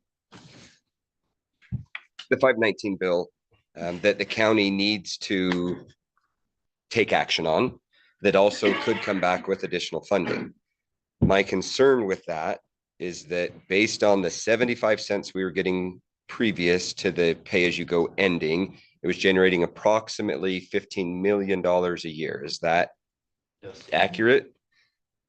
The county can do no more than 25 cents, which would mean we'd have no more than 5 million from that area.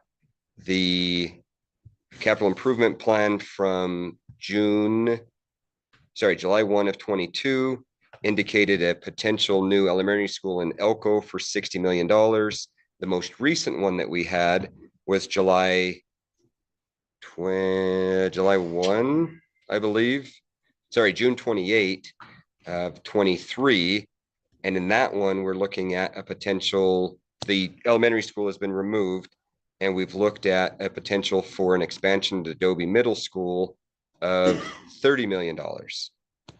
Taking just that, it would take 6 years at any funding that we have available to us with the county and not seeing a match to be able to add any capacity.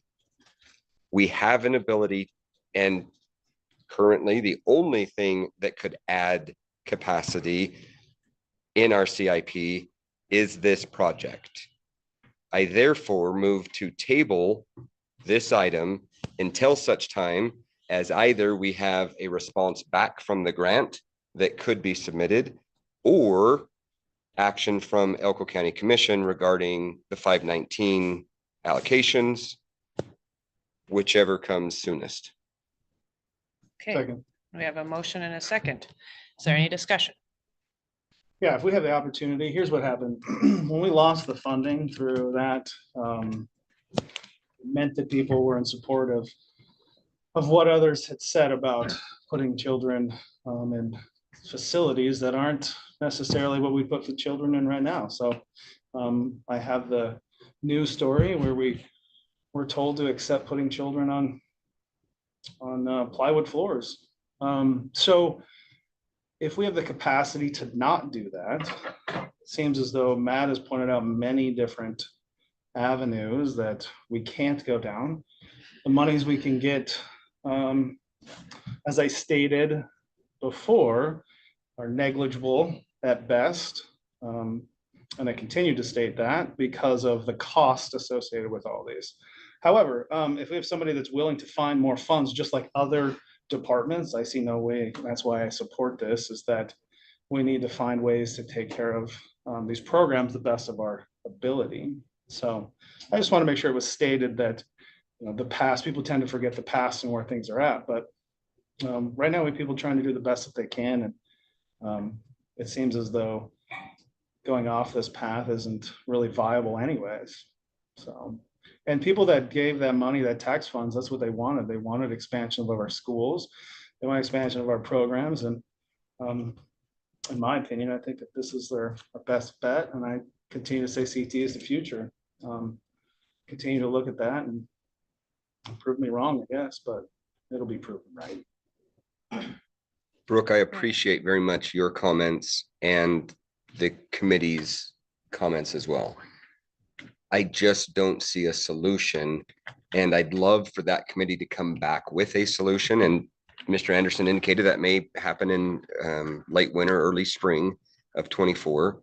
That would be terrific to know how we use the very small remaining money we have to add capacity. I'm concerned that if we don't try to look for the future of adding capacity, we're going to spend all of this money just band-aiding what we have until it's gone, and then we have nothing. I hope that the county will come back with 25 cents.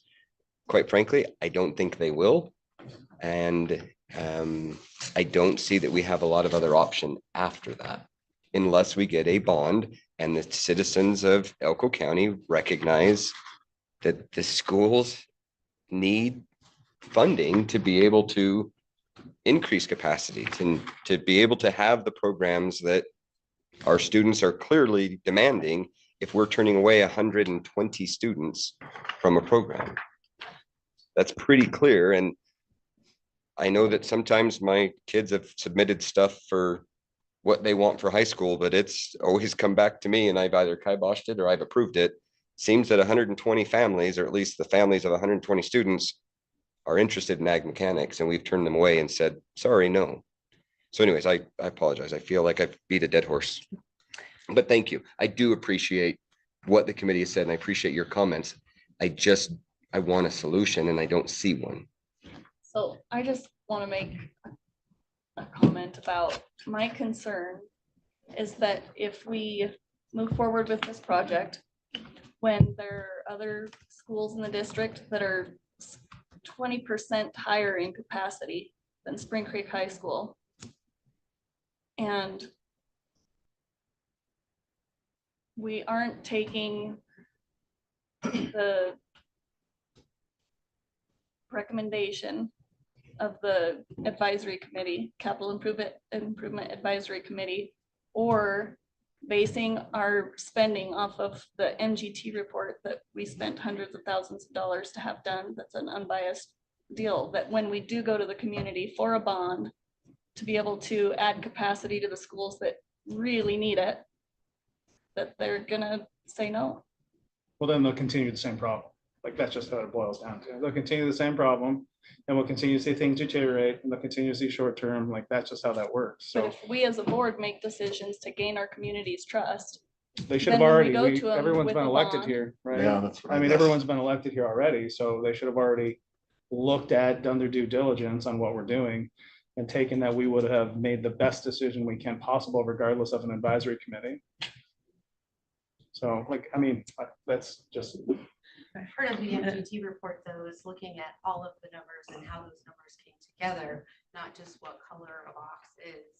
Because if you look at programmatic capacity and what that means versus building capacity, those are two very different meanings. Which you stated though that Spring Creek Middle School has programmatic capacity They're over. issues. They're over, exactly. Yeah. And that's where they're saying that the Growth will come growth from. is supposed to happen, is Right. in the middle schools. And the high school too. Spring Creek High School is currently over programmatic capacity too. I So- know, but what I'm saying is the growth is projected to be 4% in middle school and only 2% in elementary and the high school. And right now, the programmatic capacity and the capacity utilization scores that are the worst are for our middle schools. Flagview Elementary is those at middle school 117% or We'll something end like up at that. Spring Creek High School. how many students are at Spring Creek Middle School? According to the MGT report at that point in time, 715. I've not looked at Mr. Anderson's report for where we are right now. I can probably do that unless he has it much quicker than I. Middle's at 728 at the moment. 728. And Spring Creek High School is at 886. If it's an exact duplicate of, I mean, if it's perfect across the way with 4 grades, that means that next year we'll lose 221.5 seniors and we'll pick up 728. I don't want to think that high. Sorry, it's I got the number. I say we already got that. Go ahead. So the 182. incoming freshman class will be 238. Wait, hold on. Oh, we've lost the pure 8th graders. So 271 students in the current 8th grade year. And the Not just a current grade. 12th grade class is 205. So you're gaining 70 students. But So how do you solve the programmatic capacity issues at our middle schools and 117%? we go back to pay as you go and get 15 million a year to be able to build a building in 4 years that we can have that. But that's just it, is that that's been voted down twice. Those discussions can't be had right now because there's no funds. So I'll bring us back. We have a motion on the floor to table this until such a time that we have funding, a funding report from grant opportunities or the Action from the action county from the regarding county. 519. So that's the motion that's on the floor. Is there any discussion on that particular motion? I just feel like we should still send it out for bid. It's goes back to what I said last meeting regarding these construction companies. We need to send them a message that bid was unacceptable and see if somebody will bite, even if we don't do it, it doesn't cost us anything to do it. So If I'm understanding correctly, if this motion fails and we don't move forward, it's off of the program, the project list until such time as we bring it back on, correct? Whereas the tabling will allow that potential to be able to go back out to bid. But if we kill it, we kill it. And then that also loses the funding potentially from a grant. So we want to make sure it stays on if we want to have the potential for grant money to Or go back out to help fund bid. this. Or go back to For bid. possible action, you have an option to Yeah. take no action whatsoever and say, great discussion. Talk about it later. I don't believe that taking no action tonight, we're not gonna throw the design in a barrel and burn it. That's not what's happening.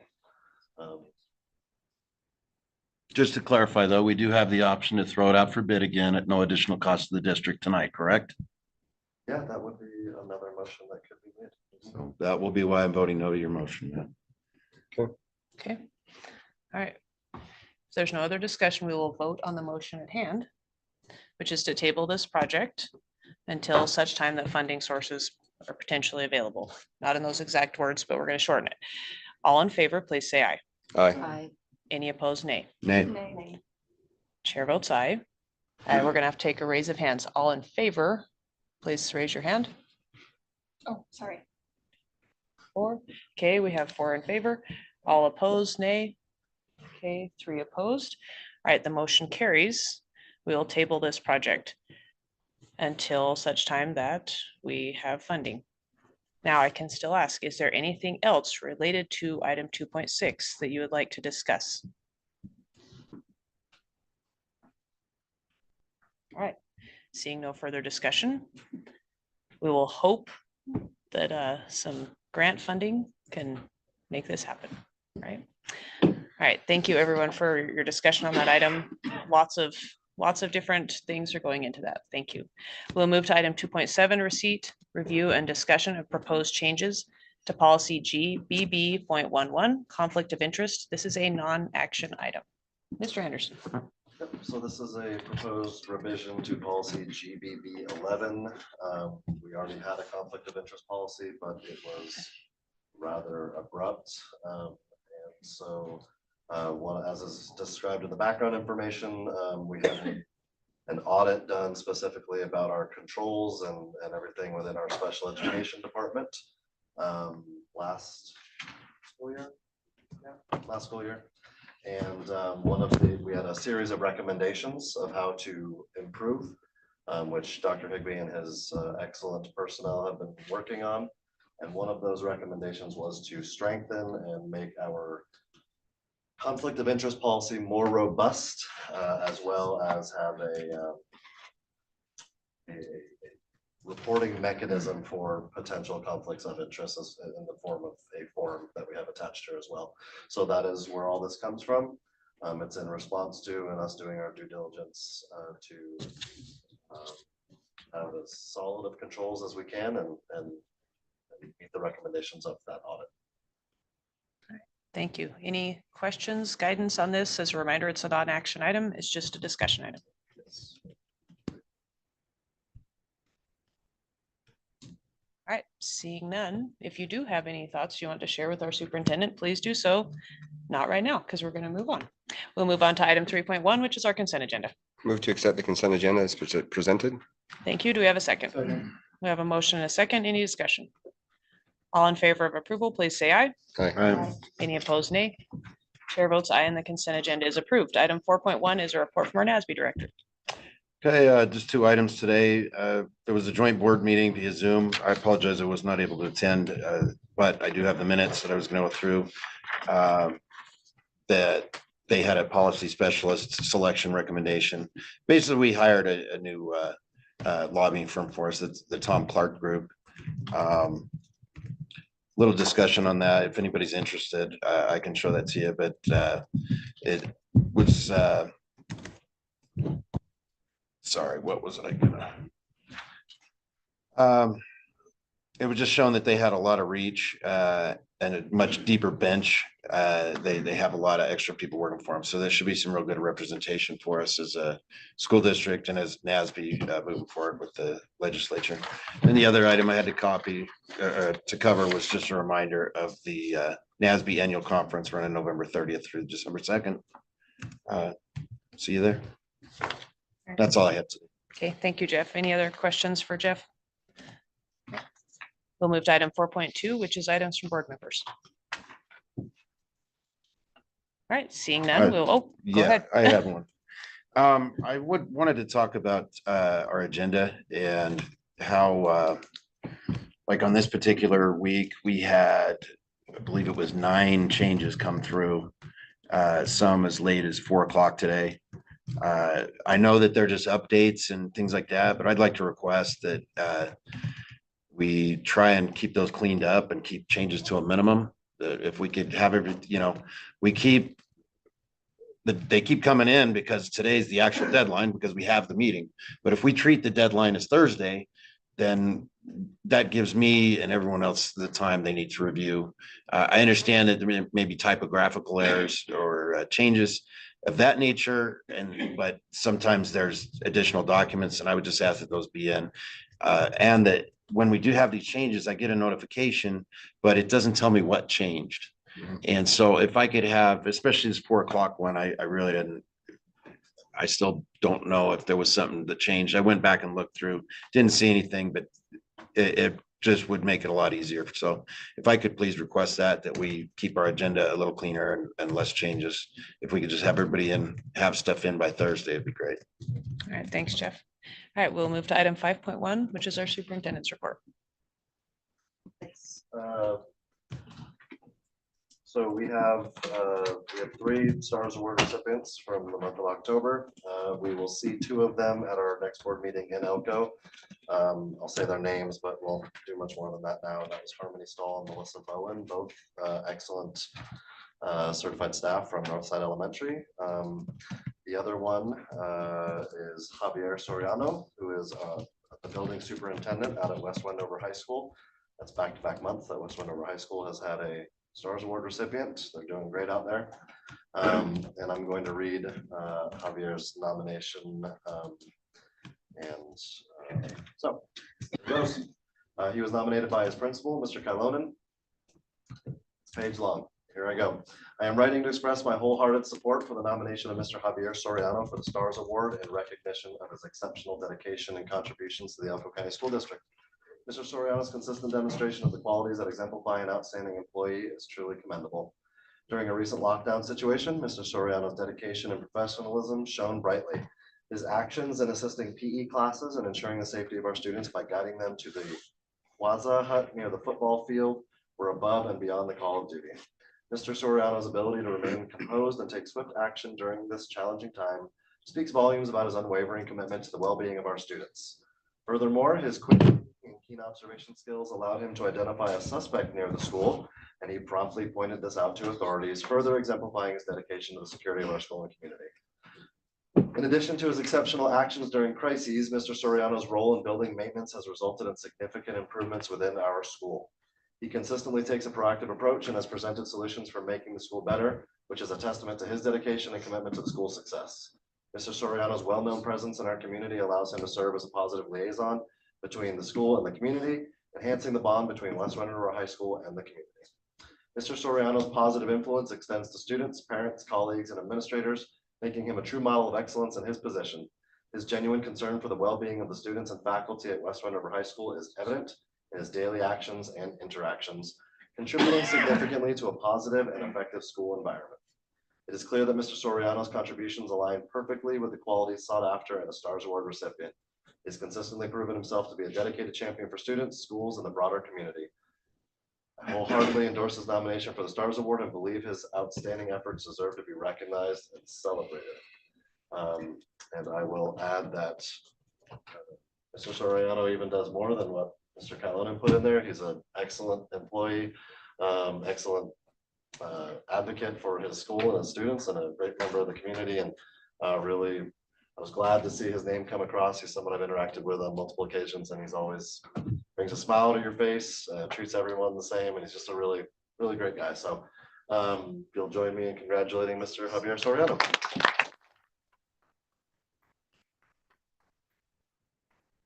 Just update for you, from a couple meetings ago, or maybe it was the last meeting, I can't remember, we had our approval of the contract with the Cook Center for Human Connection, which we were able to immediately put into action, giving access to on-demand courses, parent coaching, and the first of our series of webinars will be coming up on November 28th.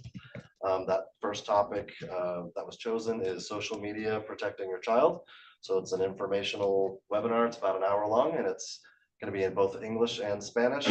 And it is designed to help parents know a little more about social media, the dangers of it, how to protect your child, and how to make sure you're helping them from a mental health standpoint with that. We have that first topic chosen, and we have put out a request for additional input from our parents and staff and community. If you, that survey link was at the bottom of there was an email that went out introducing the partnership to everybody, and we recognize maybe that link may have got lost in the mix of a lot of information on an email. So very soon, I'm just letting everyone know it's there, and if you still have that, please do so. Kayla Church is also planning on the very near future and doing a social media post soliciting feedback, and another email that is pretty much just with that survey link, so people can contribute to the conversation. Before we come up with our webinar on the 28th, we will decide on the other 4 based off of all that input and schedule or produce that schedule for everybody for the whole year with the dates and everything. Along those lines, I appreciate the article in the paper as well. So thank you to Kayla or whomever did that for getting that in as well. And it's on the front page of our website. So it is. Appreciate it. It was mentioned on the last radio show I did, and I've got a spot tomorrow that I'm going to be recording. And we will. I can say, don't be bumping me. I'm supposed to be there tomorrow too. Well, I'm recording early, Matt. Don't All worry. right, all right. But I'll tout the opportunities a little bit more. I'll skip. I went to multiple events, but I'm going to skip them. Safe to say that we have a lot of good fun events going on in our schools, and schools are doing a great job engaging the community. A partnership I want to help you know about is in conjunction with my position as a board member for the United Way of Northern Nevada and the Sierras. We were able to also partner with them and the local Elko library and to establish in our community what's called the Dolly Parton Imagination Library. It was a great event. Lots of parents were there with their kids. Assemblyman Berger came and presented. I presented. Commissioner Travis Gerber from the County Commission presented, and essentially in a real short synopsis, the Dolly Parton Imagination Library provides free books to kids from birth till when they start in kindergarten at age 5. So it's a free program. You just enroll and you get nothing else from them or any other company other than a free book every month for as long as they are under the age of 5 or under the age of 6, I guess. I think it's birth through 5. It's a free to enroll, and the library has that information. We also have that available through us, and we would just really encourage everyone to take advantage of that and spread the word. If you got mom groups or parent groups or anywhere you can spread that word, it's absolutely free. And this is an example of one of our efforts to meet our strategic plan, where one of our actions was to help students arrive to school more kindergarten ready. And we're partnering with them with other resources as well to get to our families even before they become students in Elko County School District. So really happy with that partnership.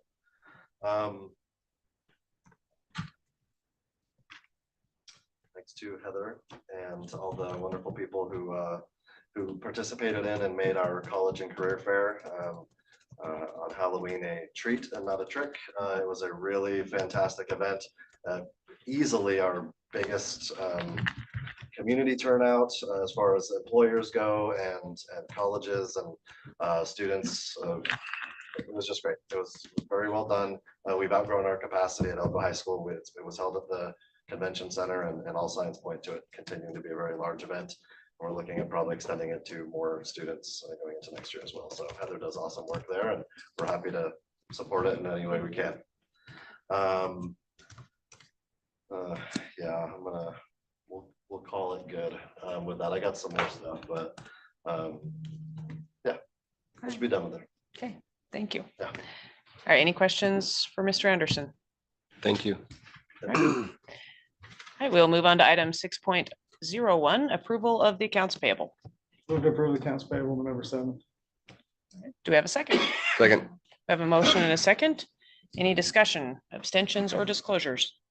I have to disclose that I have a family member that owns one of these companies, so stay from voting. All right, thank you. And I'm going to disclose that I have a family member that works for Wells Rural Electric, so, but I will not be abstaining from voting.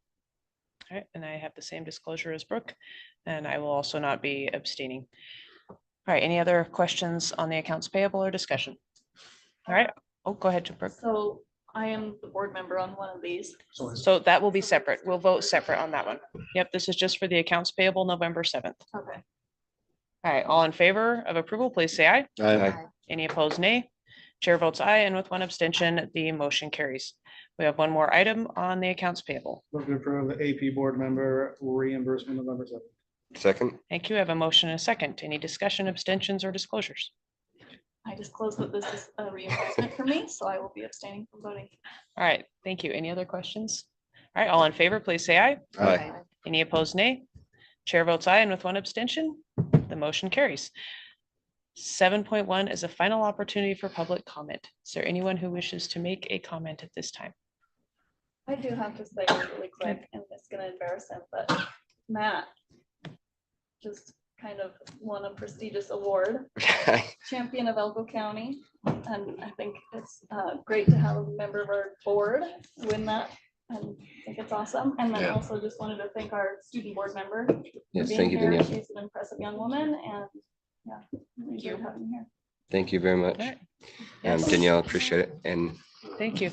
I haven't closed public comment. Please Okay, go ahead. so I just wanted to make sure that Danielle got recognized because she placed second at nationals in American public policy or public policy. Public policy advocate. Second in the Awesome. nation. nice. Congratulations. Awesome.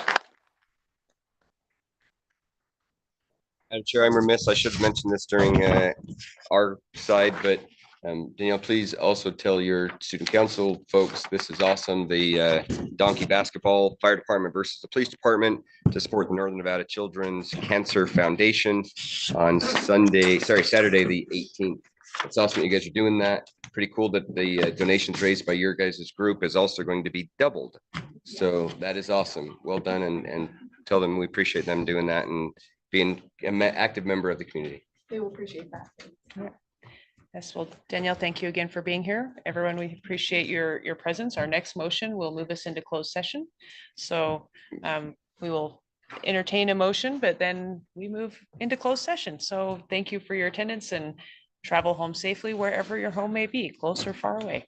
Thank you all. Madam Chair, move into closed session per NRS 288.220 for discussion of labor union contracts and negotiations.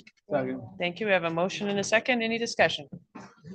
All right, all in favor, please say aye. Aye. Any opposed, nay? All right, we will move into closed session. And Madam we Chair, will take quick request a break. 5-minute break. Yes.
All right. Okay, Madam Chair, move to closed session. Oh, second.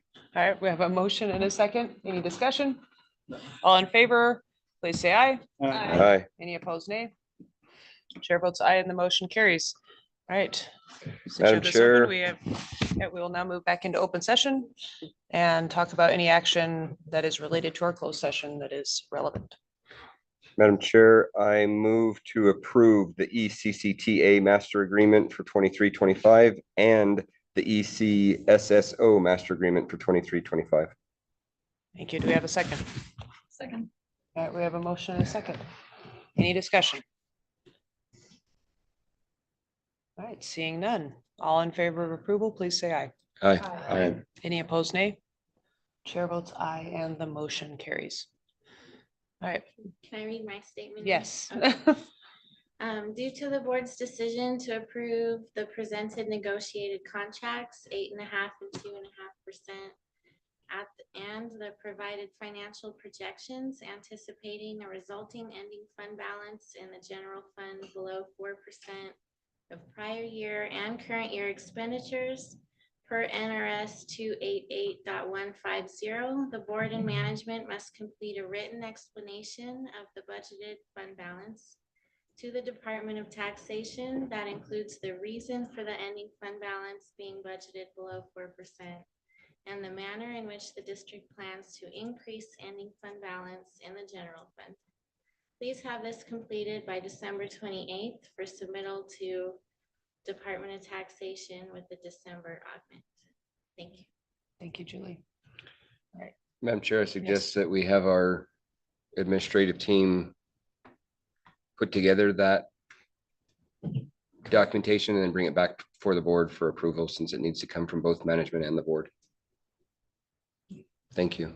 Thank you. I'd just also like to say as a disclaimer that my yes vote to this is in, I'm trying to think of the right wording here. I did not want to go below 4%, but through the advisement of our negotiating team, it was made clear that getting to that number would be impossible. So I'm stuck voting with this, even though it does put us below the 4%. But I am initially opposed to that. It just does not feel like there's any recourse through these contracts to get us below that amount at this point. Right, thank And you. I'll say I agree with you. So Yeah. ditto. I never would have voted yes, except that I feel like our hands are tied right now with the offers that were made and where that puts us. So I agree. I just want to make that clear on the record that I would be opposed to going to 4%, under 4%, but forced to vote yes on this. Thank you. All right, any other discussion? All right, seeing none, we will move on to item 8.1, which is adjournment of the meeting. Thank you all for your patience and thank you. Safe travels.